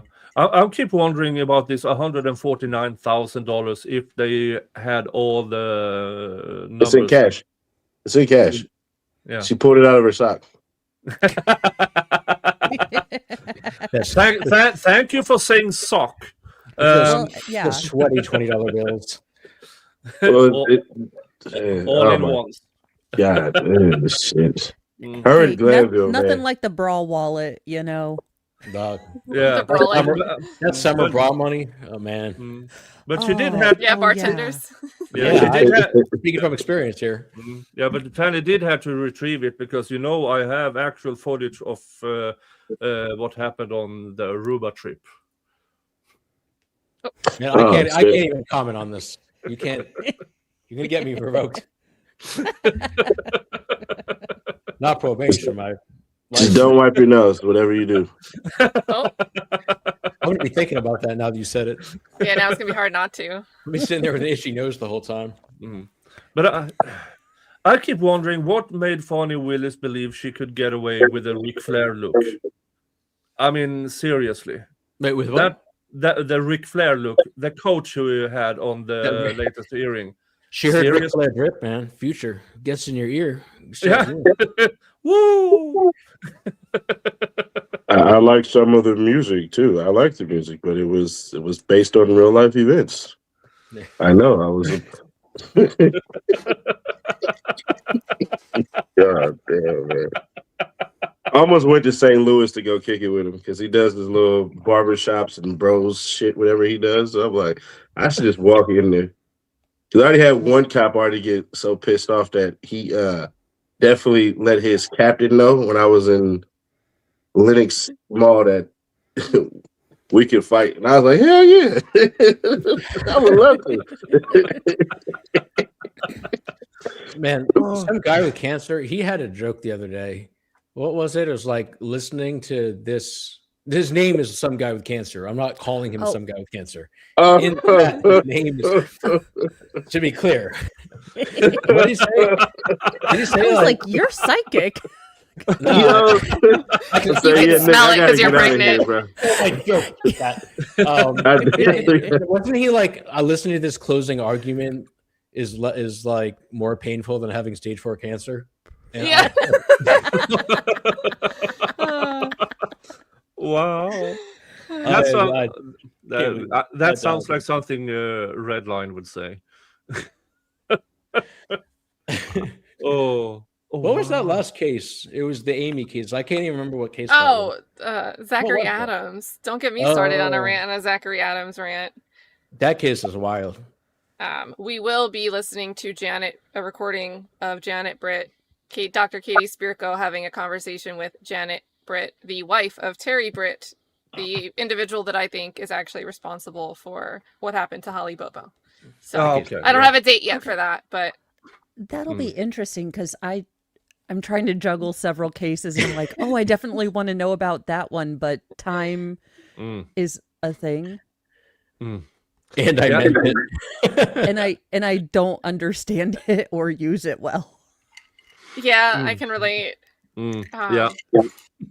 I mean, my 411 and how I got into that was I heard that as a probation condition, an individual with intellectual disabilities was forced to go live with a retired Memphis police officer who was acting in the capacity of a private investigator for the victim's family and had a bridge with TBI, so the Tennessee Bureau of Investigation agents. So saw that on November 19th, and then I went down the rabbit hole and watched everything I could about that case. You went way everything. Down. I was watching you. You should get in a rabbit hole of a guy who they just lied on him on Instagram and said that they found camera footage of the wife in Chicago parking her car. But it turns out that they lied on the he said he with family members had found the car and then they told the police. It's a whole bunch of he's doing a deal. Yeah, he's in trouble. Oh, I don't think I knew that one. Oh, I'll send it to you. Holy hell. This is good. Is that the special needs teacher who's missing and her husband? I was wondering because I reported about that on Mornings with Mo, but I hadn't heard any updates, and I like to wait until we get more than internet speculation before. You don't do that on the internet. What's wrong with you? Yeah, I know. This is why I suck out loud at it. My integrity, which is random. What's that? That's a 2-letter word? It's integrity. I learned it on South Park. I just don't think we sell that particular brand here. Oh, shit. You know when defense lawyers say don't fucking talk? This is like, Ceddy knows where I'm going with this. This is like this is now the example that we're going to use. Oh, I can't wait. Don't talk. You didn't see this cat? This is the next David trial for sure. This definitely is the next David thing for sure. When did I stop doing the Zachary Adams deep dive? When was that hearing? Like the January 30th? And then I had to like catch up on work, like real life work, because I was doing that like full time, like 60 hours a day I was looking at that case. So I've just been on like a recoup for the last week, trying to get my life back together, trying to find time. So if I haven't talked about it, if you guys haven't seen me like make a tweet about something, it is just in the ether. It is not on my radar. It's just gone. So, and again, it's very hard to keep up with what Tyrone Blackburn's doing because it's chaos. You're missing out on speculative fun right now. I'm telling you right now. This shit, like, oh my, you pass semis going 2 miles or the 2-lane. I'm not governed, so my truck can do 110. So trust me, if I'm passing it up, I'm passing you as well. And if I want to, you can pass me up, but it depends on my mood. And there's no law that says I can't do that. So, but I do hate it as well as you, because by the time, like, the way in which I judge if I'm going to pass a truck up, there's nobody behind me. And then by the time I get another lane, as long as somebody isn't just super speeding, if I'm not passing it within, let's say, 6 seconds, and I see there's somebody behind me, I'll probably slow down. But I'll more than likely will like kind of tell them like slow down. I'll start lying and shit. Like I'll point to the driver and act like something's wrong with his shit. And so that always works too. I'm the driver you like. I'm 100% the driver that you like, because I'm super aware. And unless we're in like South Dakota, then screw you too, because shit, it's nothing out here. Yeah. We have an infamous hill about an hour away from here, and it's always first you get the slow truck in the slow lane, the next truck still has speed, so he goes out, and behind that you have the third who is in the drag, so he goes on the third lane, and all of a sudden, whoom, and all of a sudden all 3 trucks have the same speed up that hill. Yeah, I know. I know a couple of places like that. Yeah, but to be fair, if I ever ran for like any political office, the first thing I would do is get rid of 2-lane highways for sure. Because it doesn't make any damn sense. It just doesn't. We've had a mass increase of production of vehicles since we've started doing this shit. So to not have 3 is just it doesn't make sense at all. Like, in no type of way. And they keep wanting to add bike lanes. So yeah, we need like, can we just make a separate bike highway for them? I want you to, I'll pay for it damn near. I want you to go to a place called Davis, California. And hell, that is the worst city. We're buying Greenland. Cyclist, have you ever cycled Greenland? Don't you want to try it? In your Lycra? Telling people to waving people, past on a blind curve up a hill? Don't you want to do that? But do you have the same in the States as we have here? You have these bike lanes, you have a 2-way bike lane, and they are still biking on the fucking road. No, we haven't. No, but that it wouldn't be far-fetched. Yeah, we have that in Florida. Yeah, because they have a group of 5 of them, and these very healthy people. No, let's bike in, not in a row, but with animal. That's just dumb. Yeah. So hold on, Nick. You're not bike curious. I was going to back you up on the Davis thing, but after that joke, I don't know, man.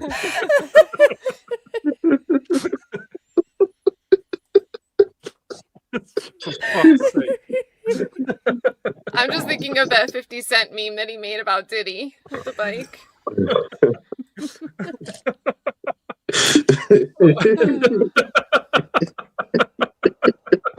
It took me half a second and then, for fuck's sake.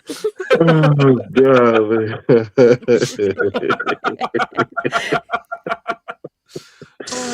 Holy shit. Oh, hey. Proof that is his name. That's it. That's what it was. I asked Katt to stop playing Amy Irish Banshee being branded on the eye closing. Her screeching made me want to root for my cancer. Guys, Amy Wyrick and Jennifer Nichols are my 2 least favorite prosecutors. Like, worse than Adrian Love. They will drive you off all the walls. And Wow. they were in the same courtroom for the Zachary Adams proceedings. Oh, You have to deal with both of them. Oh, yeah, I listened to that testimony. No, that was Beth Boswell. That was the third one who's also sketchy. The stripy hair. Yeah. It was three Yeah. prosecutors. The ultimate. She colored her hair like a tiger cake, and it was that's the ultimate Karen hairdo, tiger cake thingy. Jesus Christ. It's Judge Nichols now too. Oh yeah, she's a judge. Yeah. Oh wow. You guys will elect anyone. Shit. We got a different name for that haircut. Man, last time I'm gonna get you demonetized. Last time we were on here, Ceddy taught me Damu, and I read it in a Supreme Court case the next day, and I acted like I knew it the whole time. Holy shit. That was clutch, man. Oh, Thank you. I originally didn't want to make the video when I had made the video, but it was at this point. I don't want to say this shit online. I'll talk to you offline. All right. It was some shit that was going on. I'm like, yeah, these guys are stupid, just beyond words. Like it's just you have to have an adaptive mind. I'm assuming when you're an investigator, and they never had that at all. Nor an investigative one too. So, I go on. I'll tell you offline too. You just reminded me of something. Yeah. There's a case with like a nickname. How can I do this vaguely enough? But it's like if you realize what the nickname is, it's very clear who they're talking about. But like they just don't put 2 and 2 together. It's like exceedingly obvious from the nickname who they're talking about, but they're just looking at it backwards, and it's really funny. There's so much shit I could have just went off on with that, but it was like, bro, because I knew this is what I did know, and I can say this out loud. I knew Adrian Love in particular was watching me when she went home. And there was a time where I had got a video recording of them reacting to a video with Brown about me making fun of his dancing. And they were like, where the hell did he find that? Brown was like, let me kick his ass. They were definitely like watching too much social media. Yeah. There's the oh wait, Mo, are you familiar with "That's the Last Time You'll Ever Call Me a Hoe"? Oh boy. Oh, but it sounds like my first romance novel. Or my Snapped episode. I don't know. And I don't know if I can tell the story in a way that's like not going to sprawl into like other stories. But the Viverito, who we were speaking about earlier, you saw a picture of her, the very nice lady.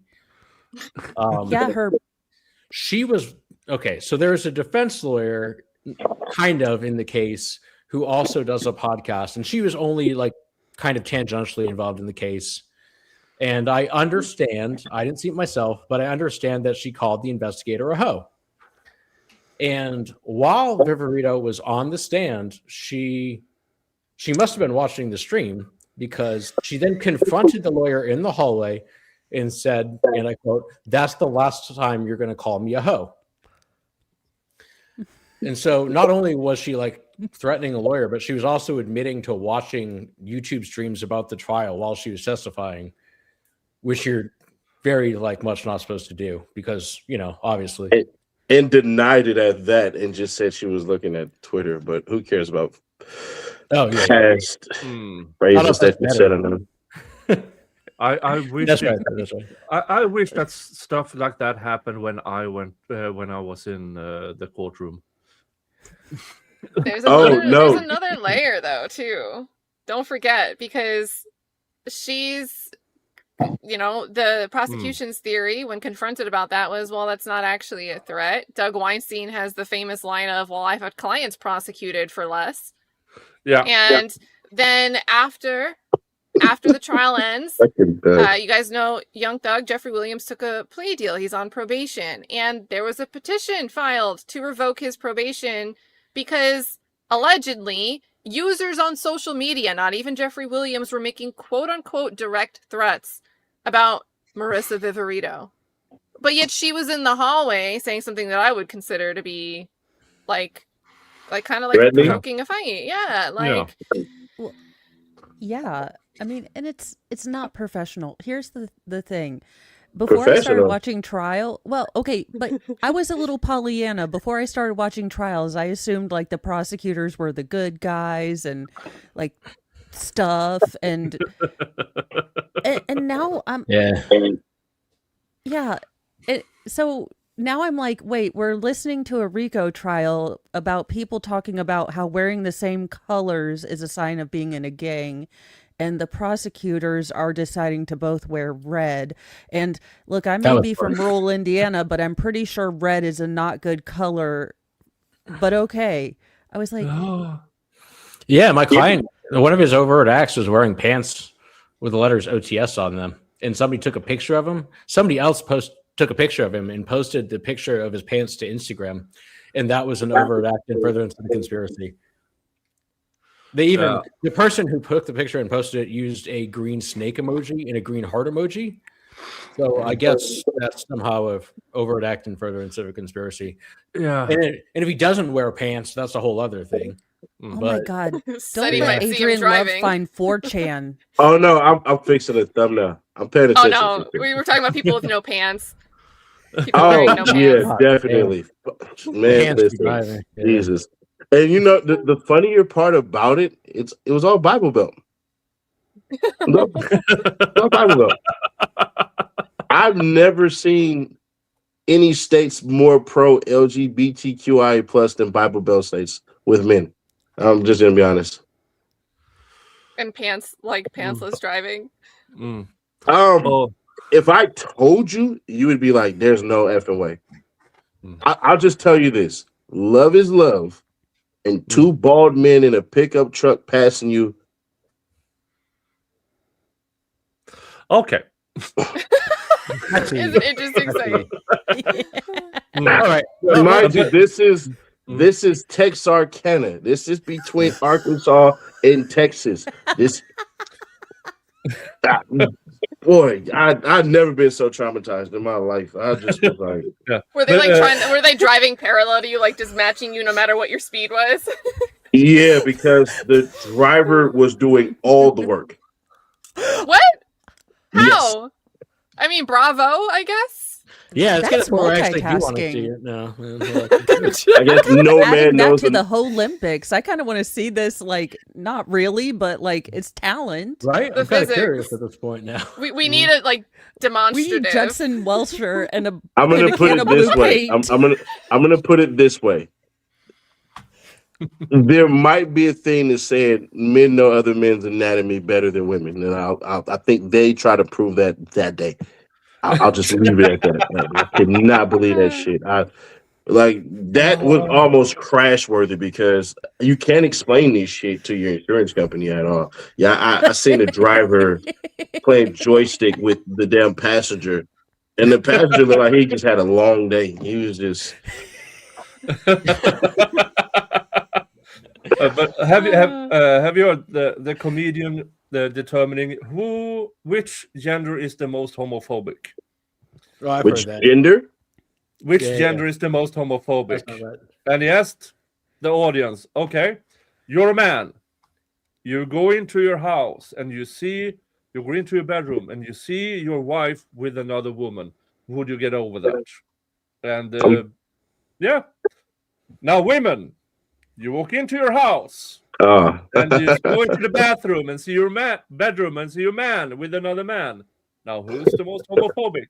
I don't know. Can the other dude do wing eyeliner and give us fashion advice? Because honest to God, it might help our marriage. Because we're having to reconstruct stuff and we can't design, and I hate shiplap. So, like, a bisexual buffer might be a help. Oh wow! Oh shit! I saw a hilarious TikTok yesterday, and it was like when you're getting mugged, but you have setting spray instead of your pepper spray. And so the girl's like tugging at the purse, and you don't see the guy because it's just like the hood's up. And then she's spraying and spraying all dramatically, but it's setting spray, and he turns around all glamorous after she's done spraying with what's supposed to be the pepper spray. I seen that shit. I know what you're It was talking about. so good. It was a good one. It was so good. The dude got so many compliments on the videos. It was kind of like, what the fuck? Like, what the hell's going on here? People were like, "What setting spray is that, please?" Yeah, it's kind of. You got to do the affiliate when you tag the product. Man, there's one last overt act that I recently have been obsessed with because I have a life. There's one of the overt acts is lyrics, right? And it's like it makes sense. Like, it doesn't make sense, but it's like, you know, it's a record label and a gang.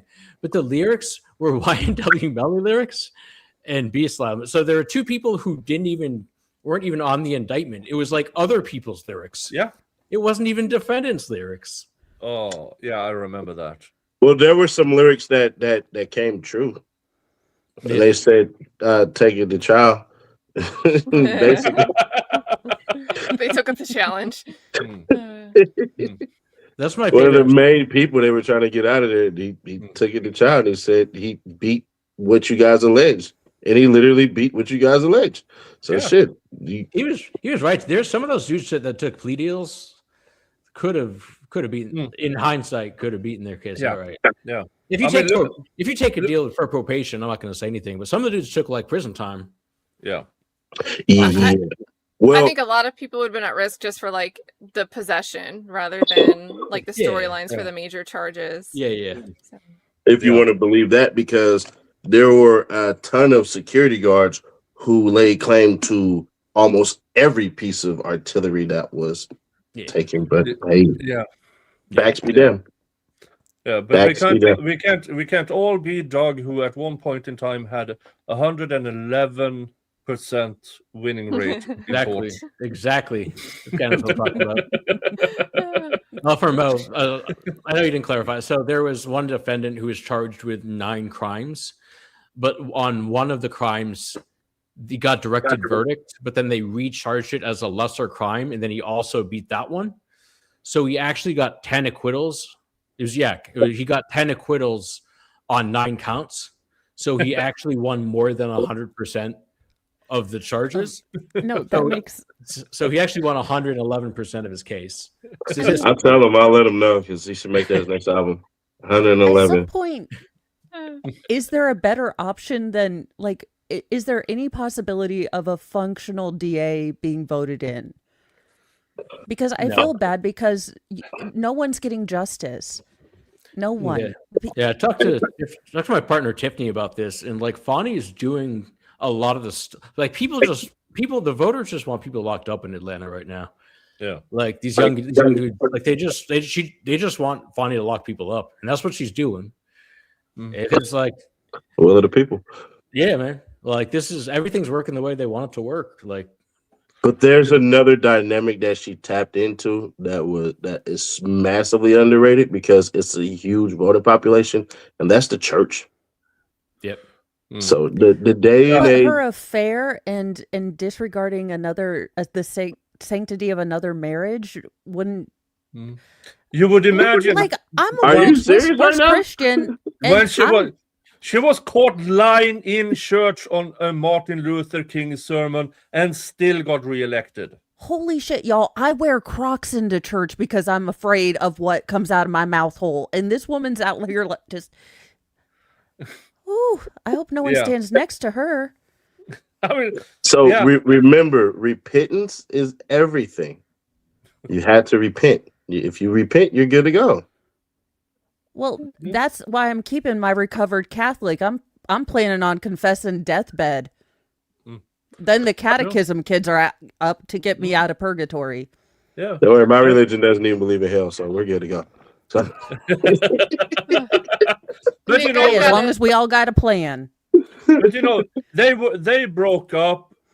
Ignore the fact that both of them came in the same car to. What was it? Her daughter's speeding ticket. Oh my God! It was. Ceddy also taught me this. It is documented. it is documented. Yeah. That she's still with him. I've been using that all the time, man. Ceddy taught me the value of saying something's documented instead of saying like it happened. Saying it's documented. Is Smart. Fani the one Mo that should had learn Gorilla Grip P word as her web What now? Wi-Fi password? Or No, who is that? no. You're thinking about the Alec Baldwin trial. Oh, I couldn't keep up. I thought she had I a was random overly Wi-Fi. invested in that trial.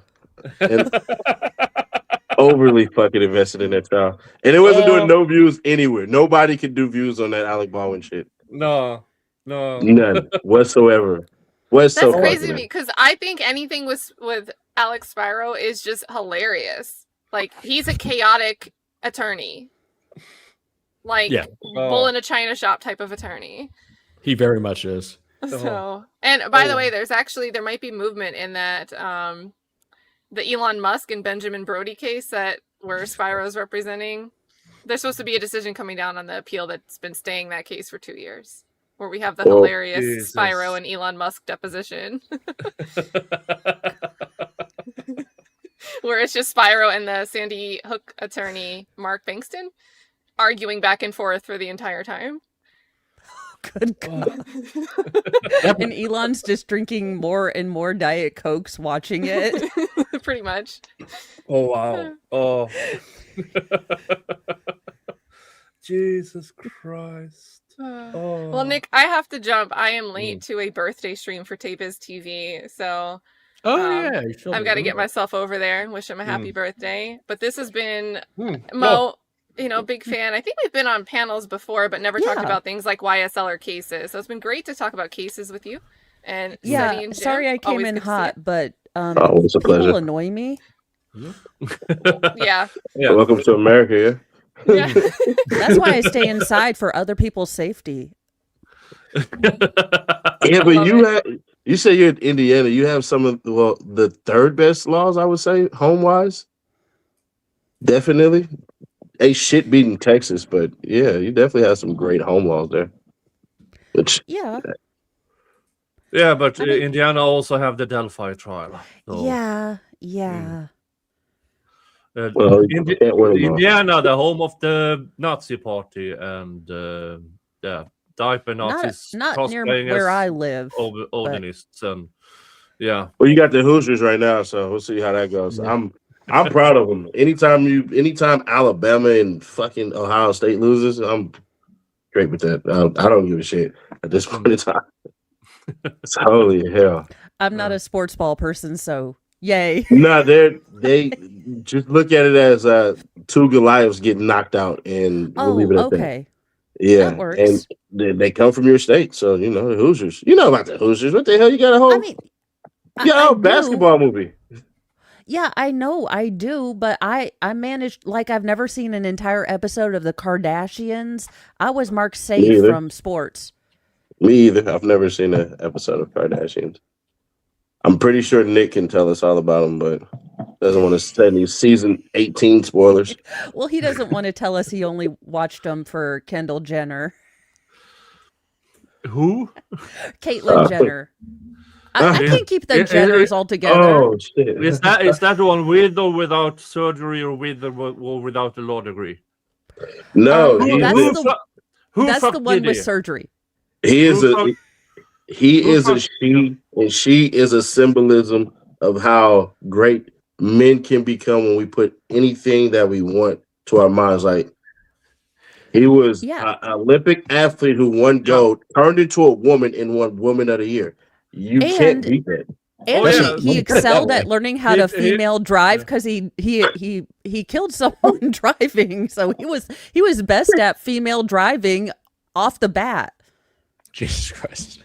The only way I know about that stereotype. Hey, I'm a female. I have a pass. I can say it. I'm the biggest misogynist. I've been around other chicks.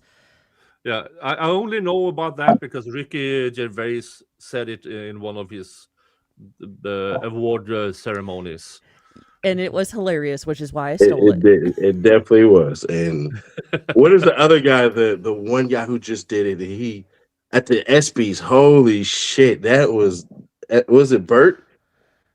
No, it was Shane Gillis, I think. Shane. It was Shane. Oh my God. Oh, man, it makes me miss the days that we had comedies like The Hangover. Oh man, it's just so nostalgic. I can't imagine what this generation would do with George Carlin. I mean, oh wow. No, he'd be a messiah. Honestly, he'd be a messiah. Yeah, I don't think this generation with George Carlin would not follow him at all. No. And wait till they find 1984. If they ever read that book, it's gonna. Oh, holy shit! Yeah, folks, 1984 was a warning, not an instruction.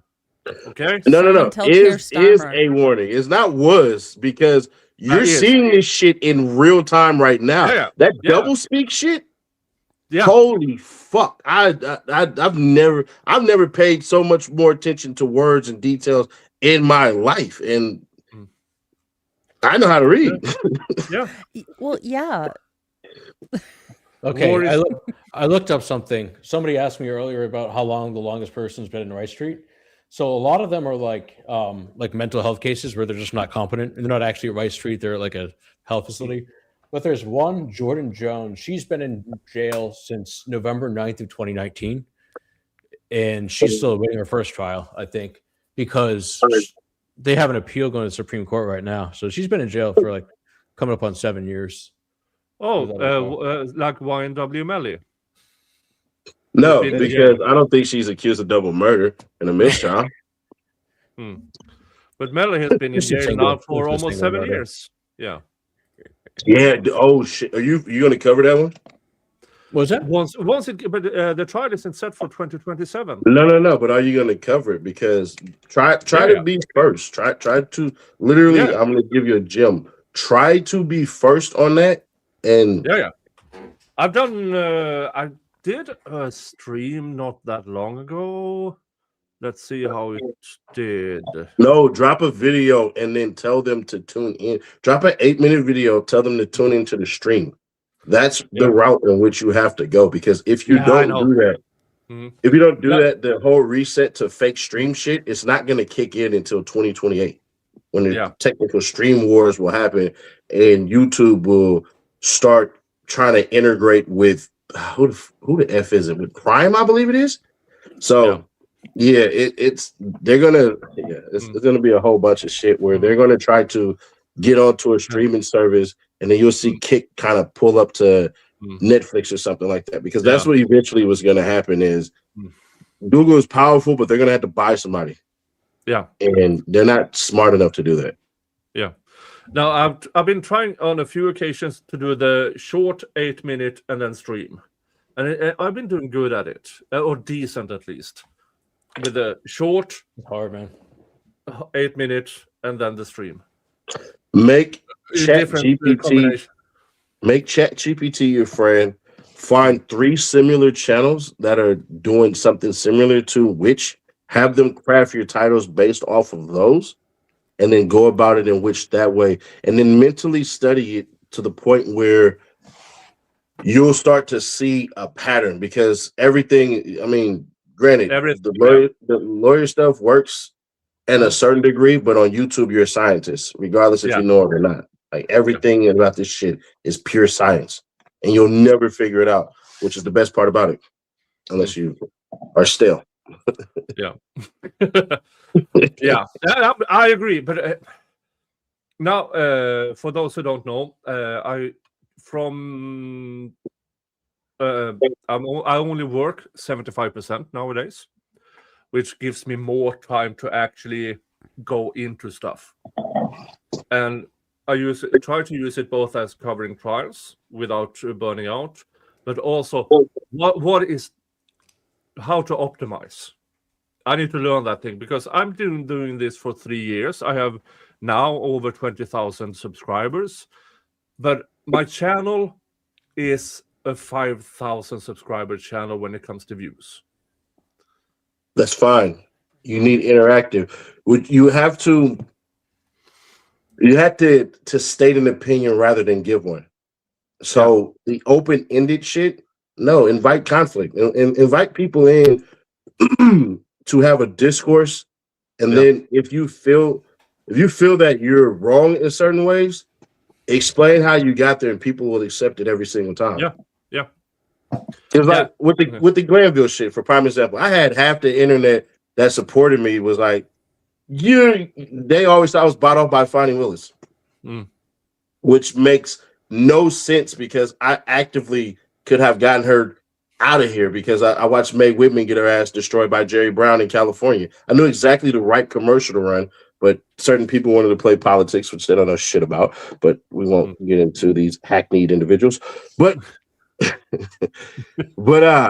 it's just, this is what the internet craves: personality that makes statements, regardless of what the hell it is.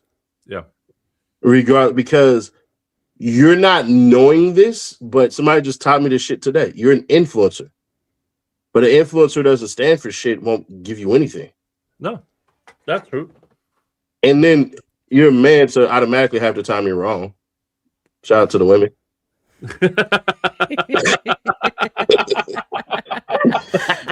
I know how to be a panda bear. Yeah, in the which trial was that? Let's see here. Which one was it? Let's see here. I had a video planned that said reason. It's the Walsh trial. Reasons why Brian Walsh should be acquitted. Stop. 5 reasons, 10 reasons, 7 reasons. Yeah. Every single time. Yeah. Because you want to be definitive. Every single time. If I told you ways to tie your shoes, you don't want to hear that shit. 3 ways to tie your shoes. This way, this way, this way. You see the engagement? Because I just learned how to tie my shoes. The Crocs are in sports mode right now. Yeah. Here's the thing. This is something I already know because for not anymore, but I used to write articles for other people, and I used the 1, 2, 3 argument technique. What is it? 1, 2, 3. 2 good, 1 bad, because they will reply to the bad one, and then I can re-reply. Yeah, but you didn't answer to the 2 first ones, the good ones. That caused controversy, and I got the final word. Okay, that's good, but there's an upgrade that you could have used there. Persuasion every single time. You rarely want to call people out for being wrong. You more so want to lead them to where you're at and show them where they got to it. Yeah. You see what I'm saying? Because I just did it to you right there. Yep. I look every time. Ceddy tries to teach me something, and I know it's good, and I never implement it. It's fine. It's fine, because if you agree with too many things I say, then I paid you off. So there's that. You don't want to be paid off. No, but it's really good advice. It's baby steps, learning, because I will say that, it's a juggling act, like learning one new thing, and I'm not great with technology, but you've given me ideas that I can, baby step in and kind of figure stuff out. So I appreciate it. Yeah. So the way in which, and I'll sound redundant right here, you're a scientist on here. You're nothing more than a scientist on here. So we already know, hey, test, come with your results. What is a hypothesis at its root core? So it's that right there, and you will never be as great as you can be, but you will always work towards it if you want to be great. And so if you can accept that, like F perfection, I just want to get better and better and better, then that's in how you get better. And there's so many things that you can try, because it's not failure. It's just figuring it the F out. It's because my first videos look like hostage videos. I'm like, blink if you are okay, heifer. And I'm surprised people weren't like sending money like, are you okay? But you get used to it, and just taking ideas, taking criticism. It's all about growing. So watch some of these videos on how to actively articulate yourself with your hands, right? And this is always a good one. when you really want a video to do well and you know you got a lot of great content, wear blue. Wear blue of this color right here. Just wear that, and if you have one where you're ultimately passionate about, wear red. Oh, yeah. Association. Yeah, because you're an influencer, which means you're an authoritative figure. This right here is always going to be your number one pose. This one right here, as you're making your point, is always the best thing to do. Then whenever you want to bring it in, always just get a little bit closer and then rub your chin as though you think that you're coming up with something great. And when you make your point, back the hell up, shut up for about 5 seconds, let it sink in, snap right back into it. Literally snap right back into it. That's why when my videos play, I'm going to wake your ass up. Boom, right there. You're going to wake up. You have to wake up right then and there. And I never take credit for the things that other lawyers do because I always tell them all the time, I'm not a lawyer at all. I'm not. I'm a hood lawyer. That's one of the worst ones you can get. But shit, I'm better than a jailhouse one. Well, you're not Daryl Brooks' third-party intervener, you know. God bless him. I want him to write a law book, like lawful law book.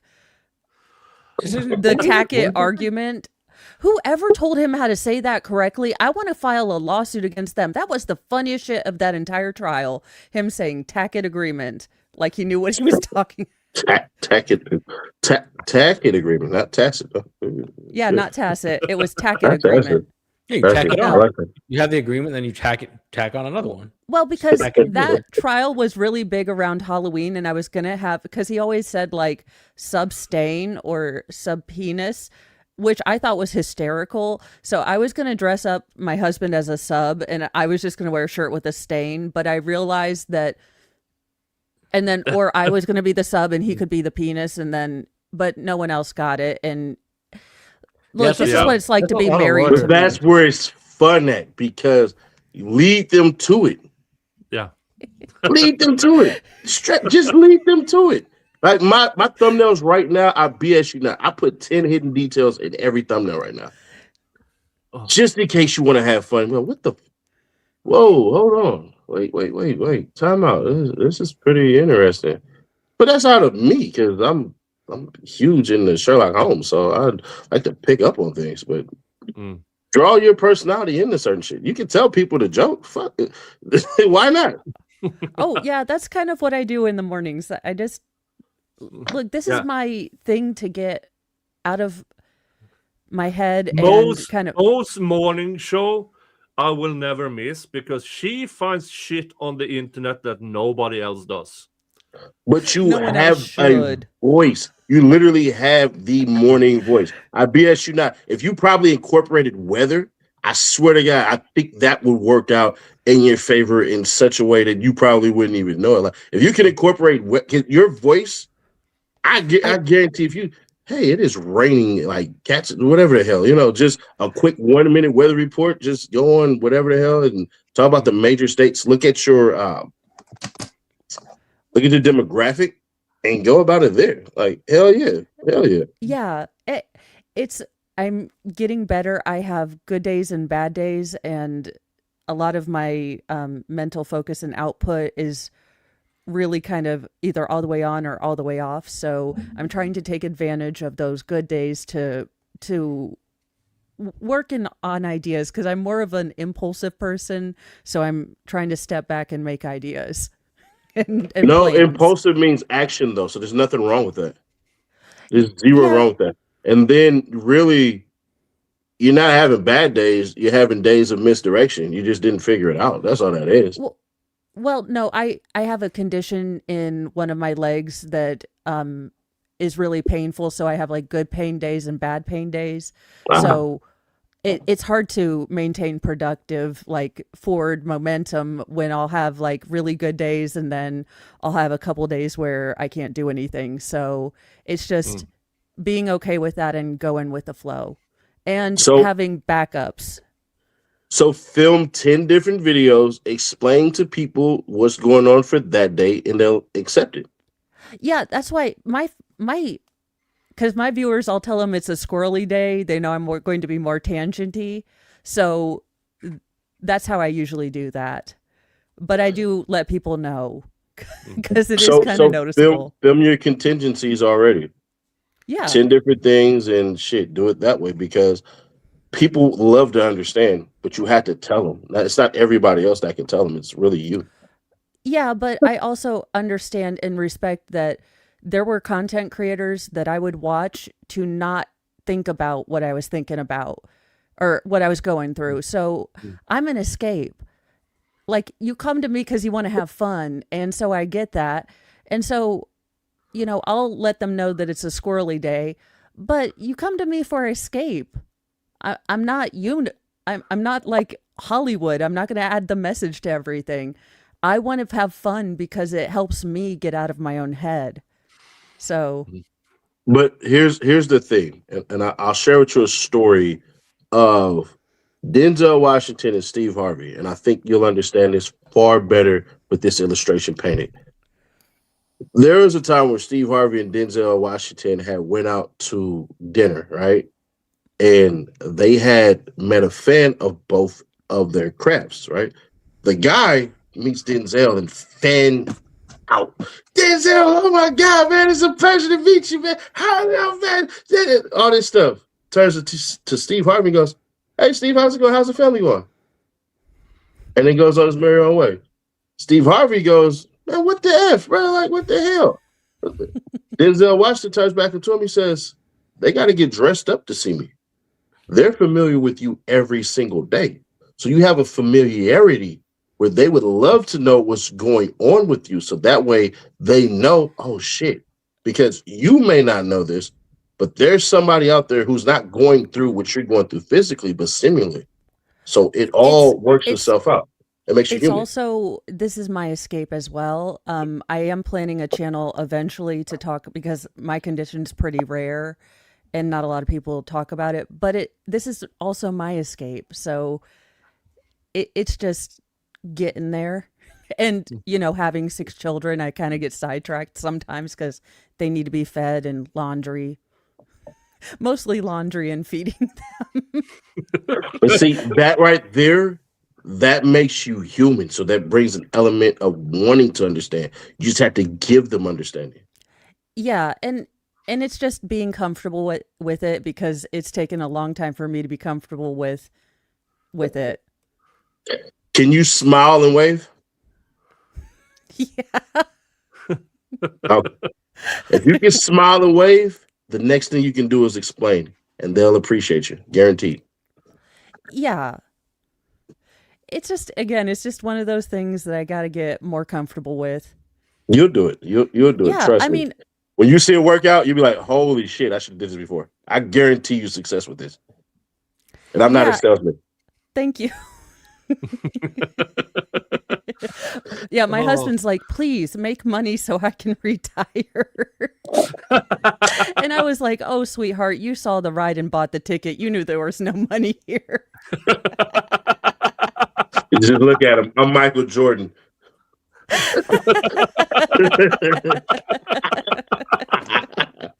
Well, you guys, I have to get out of here pretty quickly because I've got another stream. This is my marathon day. So.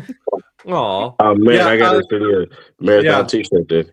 Yeah, and I'm winding down this stream as well. We've been going for 2.5 hours. Thank you. That's what she said. Well, you have another half an hour before you know. If I could do math, I could tell you how many more hours until you had to go see a doctor. Shit. That's why I watch trials. I can't do math. I'd watch science and Carl Sagan, but they lied. I wanted to be an astronomer. That shit has math. And then I wanted to be a chemist, and that shit has math. I just wanted to learn how planets worked and explode things, which in hindsight is probably good. I don't know math. So you're a Star Wars fan? Yeah, but then I wanted to just be a faith healer and hit people but not get charged for assault. I was a weird child. You should have been a cop then.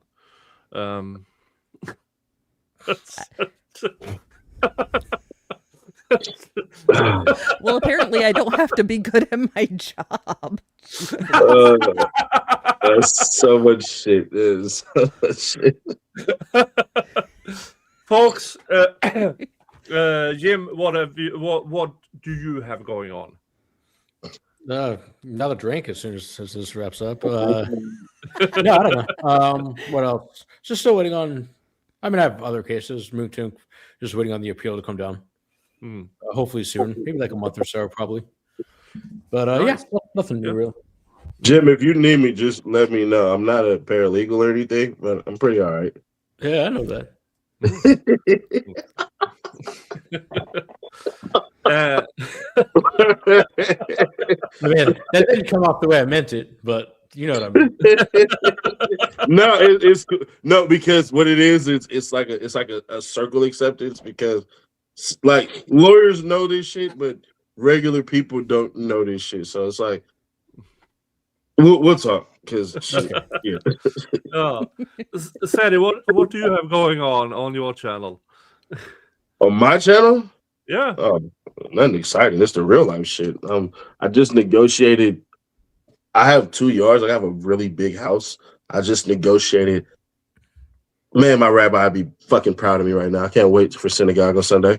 I just negotiated some shit that went from $600 to $200, bro. I'm effing ecstatic. Like, yeah, my stars of David are ready to pop off.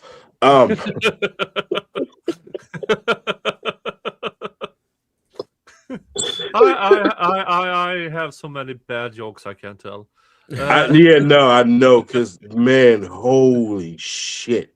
The amount of stuff I get on the internet is so funny, because I'm not black anymore when they want to insult me, so it gets amazing, because it's like yeah, no, I've never been attacked more in my life than for some shit that you couldn't tell unless you knew me. So it just, oh my God, the amount of fucking shit. Yes. I feel like when I was 9 and I asked my mom why the guy in Secret Asian Man didn't know he was Asian because it was agent. Because I looked at my mom and I was like, well, wouldn't someone tell him he's Asian?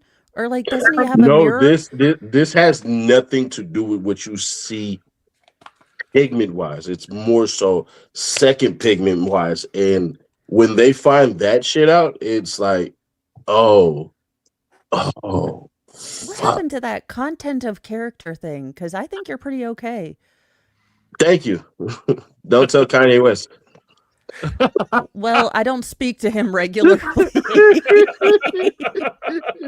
But if I did, I'd tell his wife to put some. I don't want to see his wife hooch-a-magooch anymore. Could we all did an together? apology, so we'll see how long that shit lasts.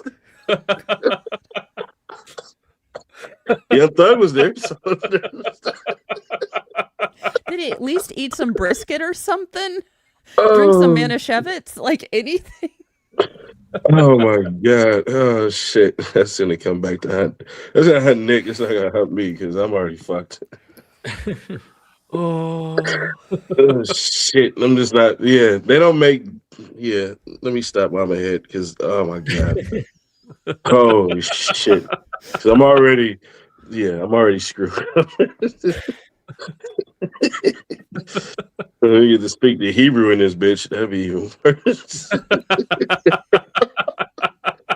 Oh, that got clipped, by the way. Yeah, that got clipped horribly as I told you so. Yeah. That shit, when they figured out my fucking name, holy hell. That lasted for a good 2 weeks, and it was like, yeah, fuck him. Fuck that guy.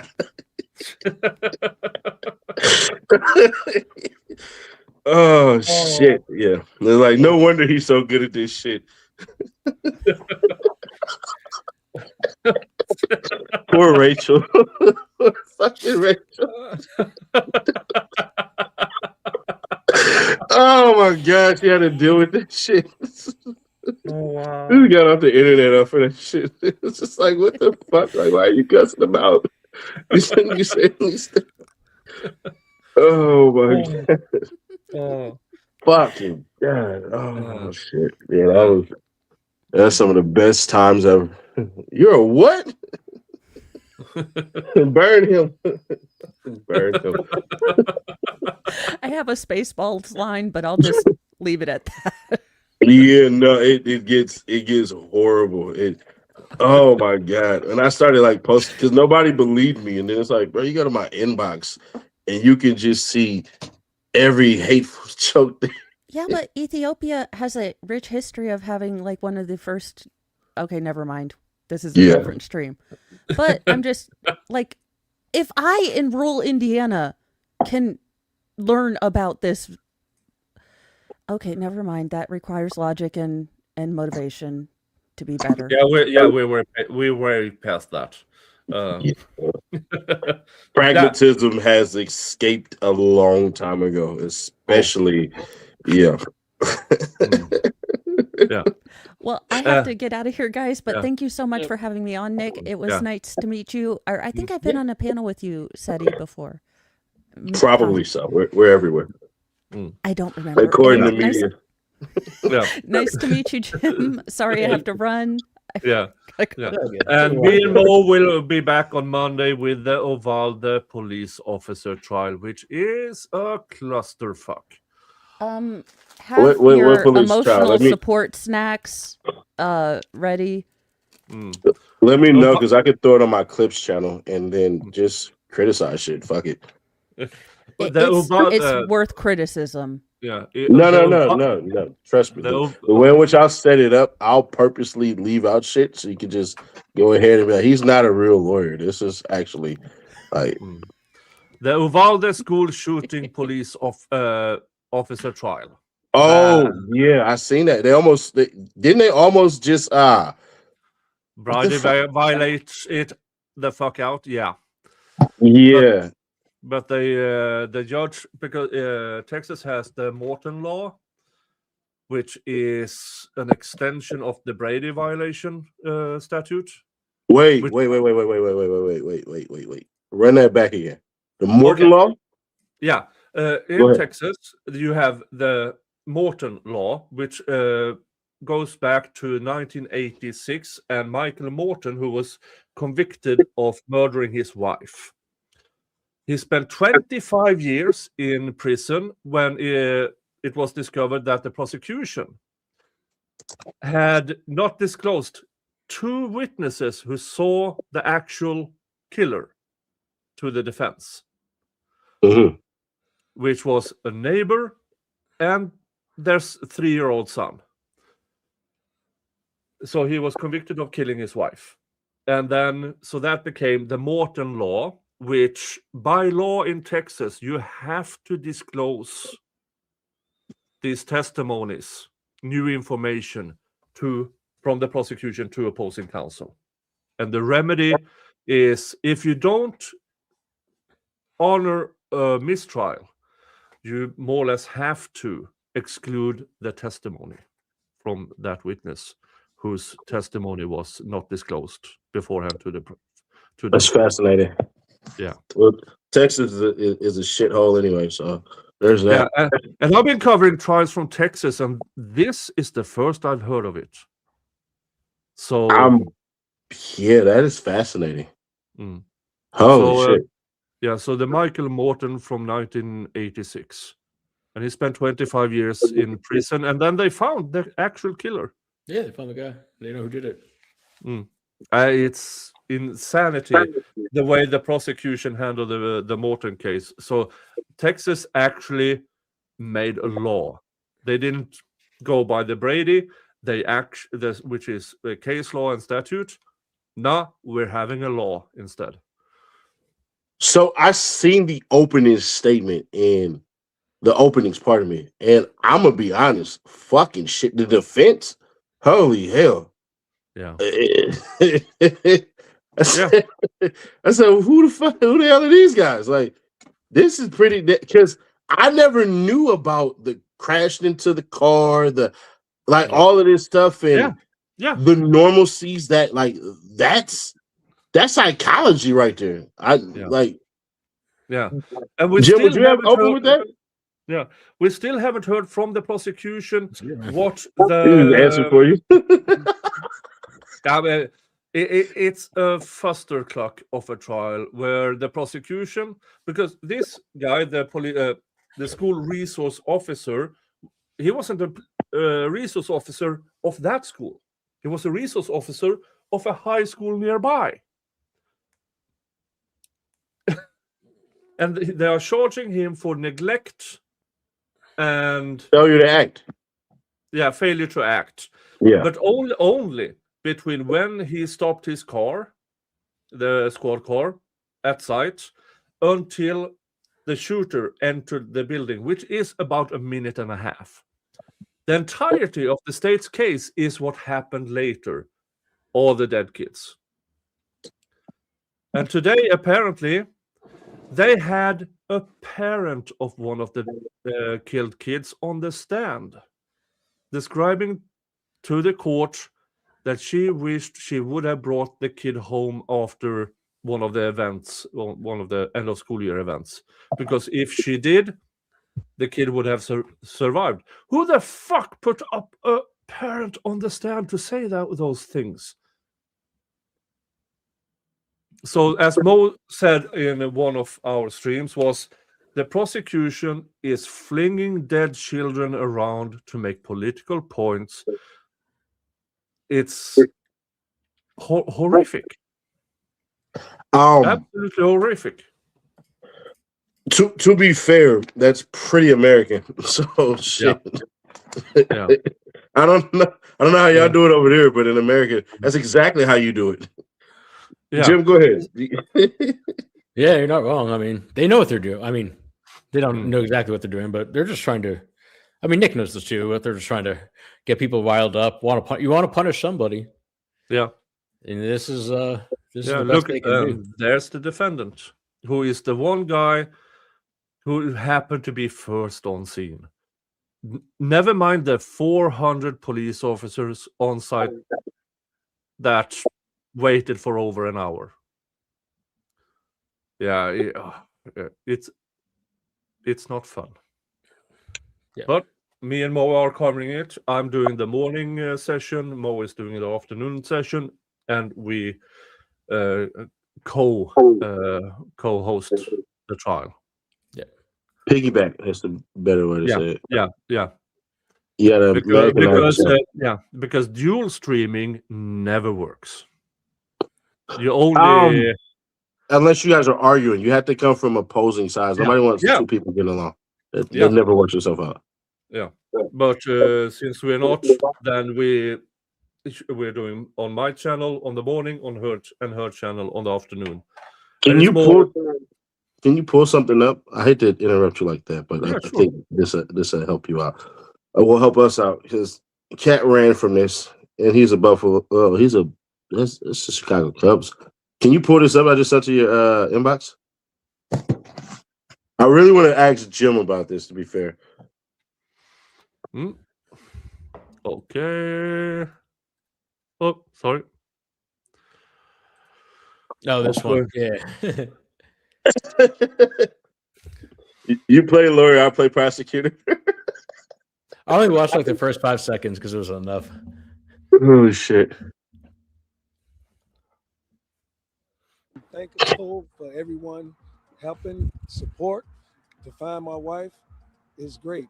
You know, I wish we had more people to cover more ground, but you know, this is a good start. If you want to come join, please come help. After nearly a week of not knowing what happened to Linda Brown, today family and friends were able to fan out and search the area where she was last seen, thanks to some surveillance video and new clues. Chicago police found Linda Brown's car parked near 35th Street and Lake Park Avenue, the first break in a week-long mystery. Surveillance cameras showed her getting out and walking across the pedestrian bridge at 3 a.m. last Saturday. From there, dogs tracked her scent directly to the lakefront. This morning, from 31st Street Beach down to Oakwood Avenue and points in between, family and friends of the special education teacher, loved by so many, set out to find answers.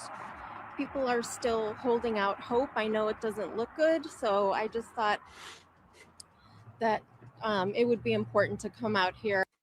Thank you. I would ask, why didn't you follow his scent to see if it was close by?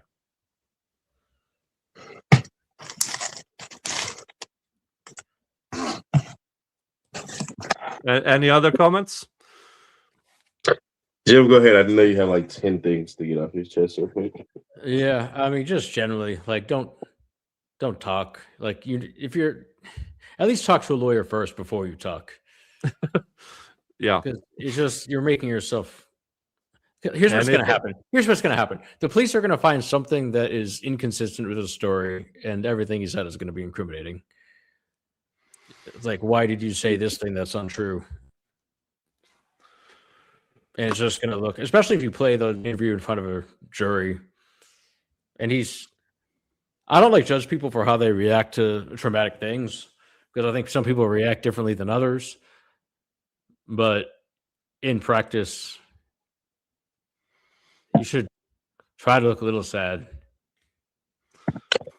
You know what I mean? He's trying to keep a brave face, I assume, maybe. But yeah, I don't know, man.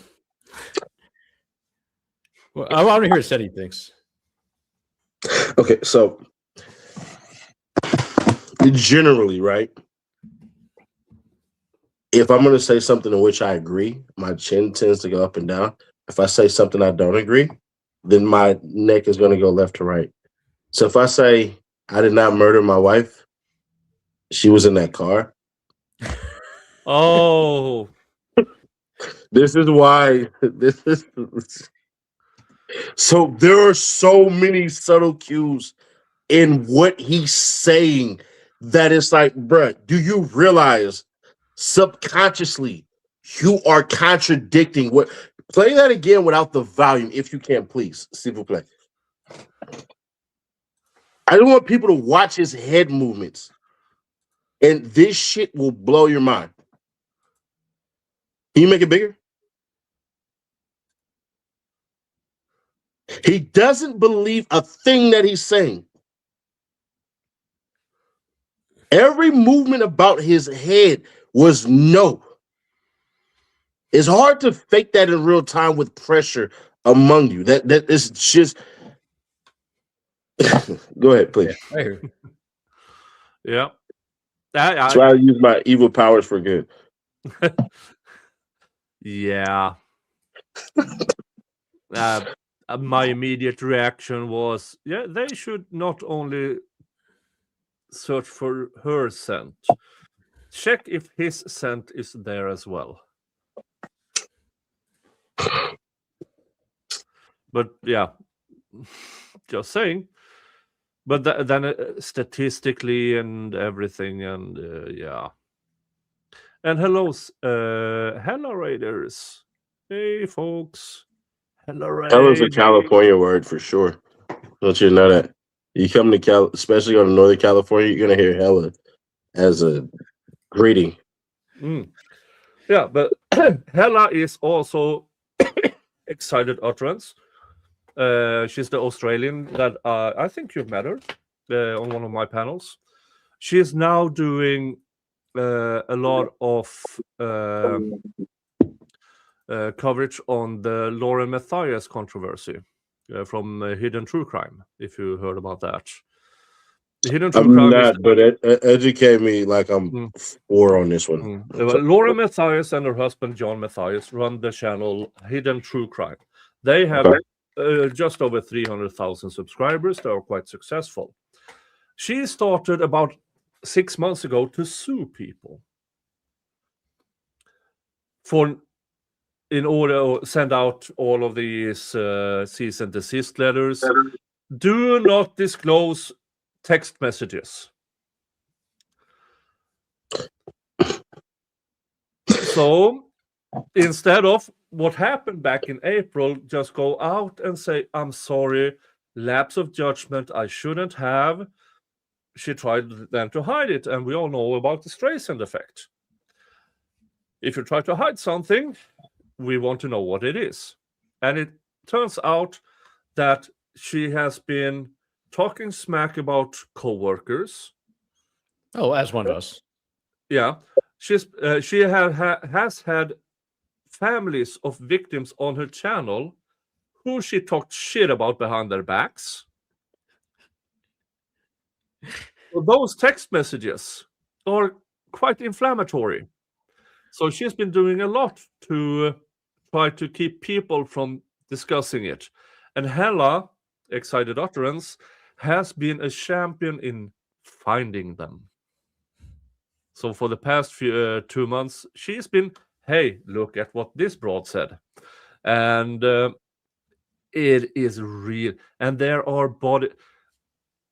is body cam of Lauren Mathias with her assistant talking to a cop about being harassed and stopped. And oh boy, it's bad.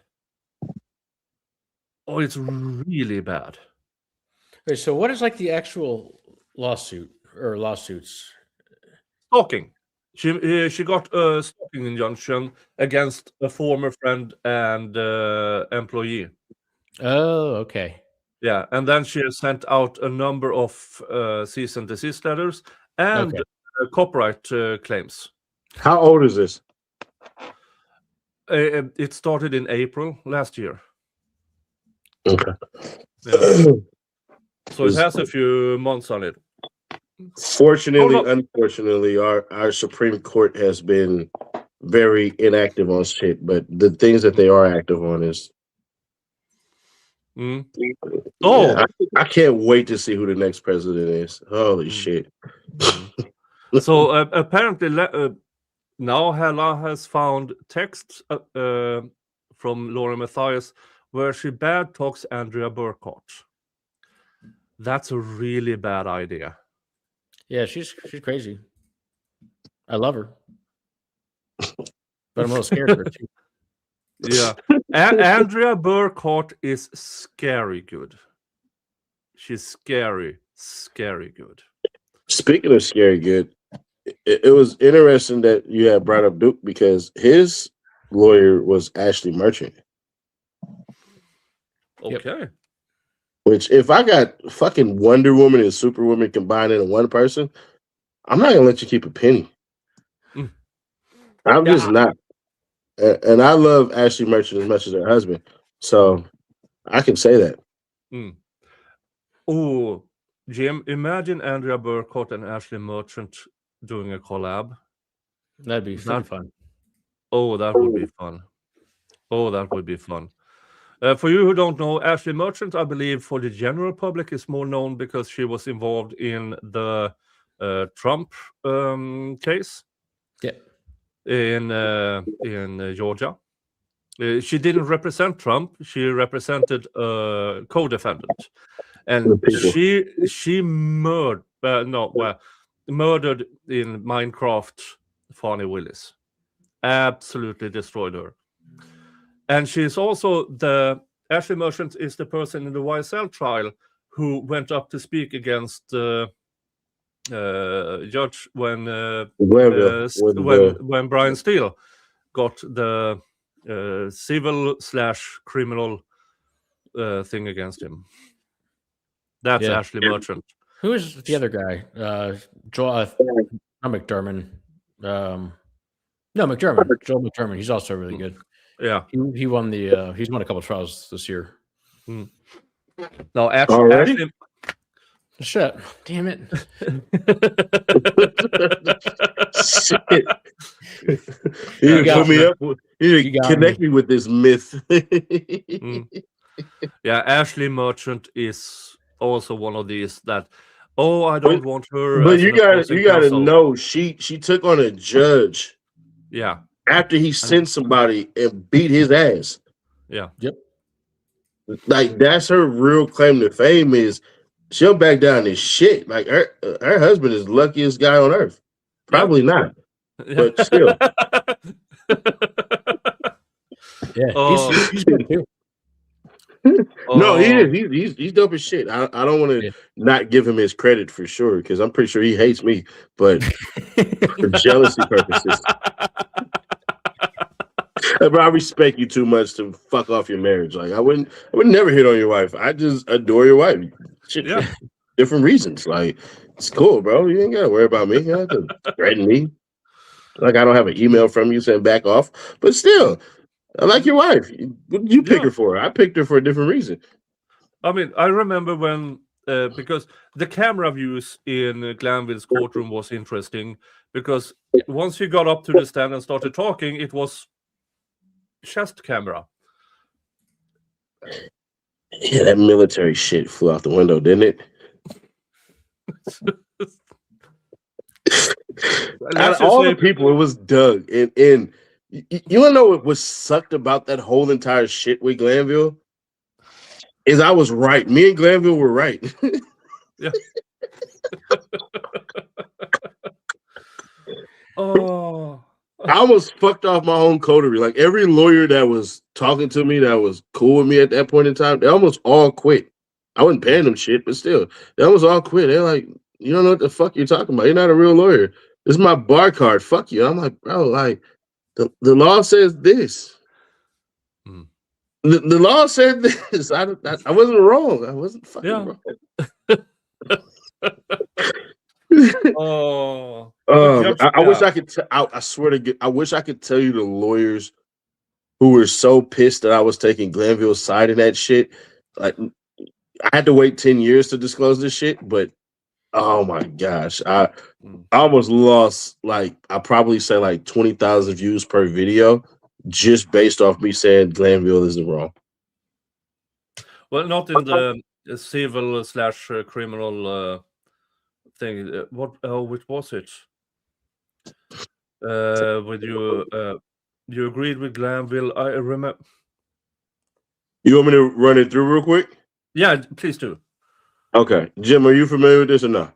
I don't know. I don't think so. Okay, cool. So in the whole thing with Woody being taken to the ex parte meeting, I had said that Glanville had did nothing wrong because the way in which, if you're favorable, certain lawyers recited that law was favorable to the defense. I completely went opposite because it never had a timeline on which he had to disclose certain information. That's how the law was written. It was written to be ambiguous at best. So when Brian Steele talked about the ex parte meeting and how he wasn't involved in it, it's like, bro, you're a fucking, you know good and damn well that every lawyer isn't involved in the ex parte meeting. And then Glanville pointed out, but we've had ex parte meetings without the prosecution knowing. Like, what are you talking about?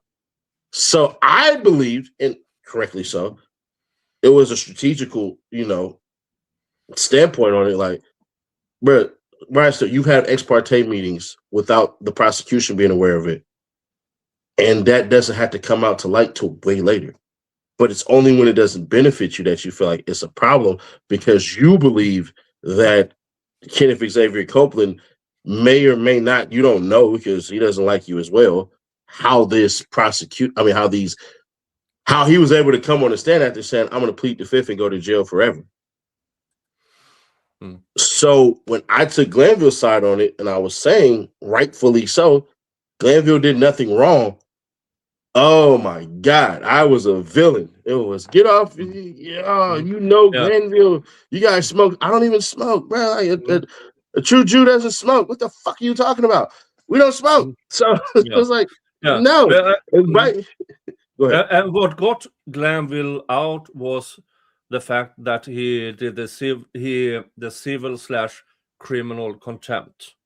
It was the way in which he handled it because immediately when there became a problem, he was supposed to recuse himself and allow another judge to hear it. But because his balls was on prostate, he decided, I'm bigger than that. When it's like, no, dude, you're not actually supposed to do that. Which internally, I had to take the same goddamn ass whip and say, I was wrong in the way in which I handled it. Because logic doesn't beat emotion. It never has. I mean, I think we're all heterosexual men here. I don't know. Nick, you kind of shook that beard a little lovingly right there. me and Miss Viking are very happy together. Let's just say that. It's very attractive. You know, my masculinity on the table. It's very endearing. But oh boy. Oh. Well, 30 minutes after I try to wind down this stream, here we are. And let's see, it's Taby's TV doing his what was it, birthday stream? So I'm going to send you guys over there. And yes, she is. Yeah, I have like 2 videos I had to get done. I just got accused of steroids earlier. I was kind of odd, but it's reverse effect on it. Yeah, no, it's like you have veins in your arms automatically. Your bench press couldn't be ridiculous. Like you don't have any visual proof of this. I would have been taking Ozempic. What the hell? But all right. But everybody, thank you for being here. We had a lot of fun with this. We talked about a lot of things, including YSL and having this watch stream because it's still funny. Wait till these phone calls drop. Yeah, this is not a Richard Mille watch. I'm not in that category. Folks, thank you. Ceddy, Jim, Katt, Mo. Now I had Dog almost here, but his meeting with Justice TV took longer than expected. But maybe are we invited over there? I don't know. I have no idea. We can tell him. All right, folks, thank you. I'll be sending you over there, and you all have a good time. And I will see you in the next stream or video. See ya. Bye-bye.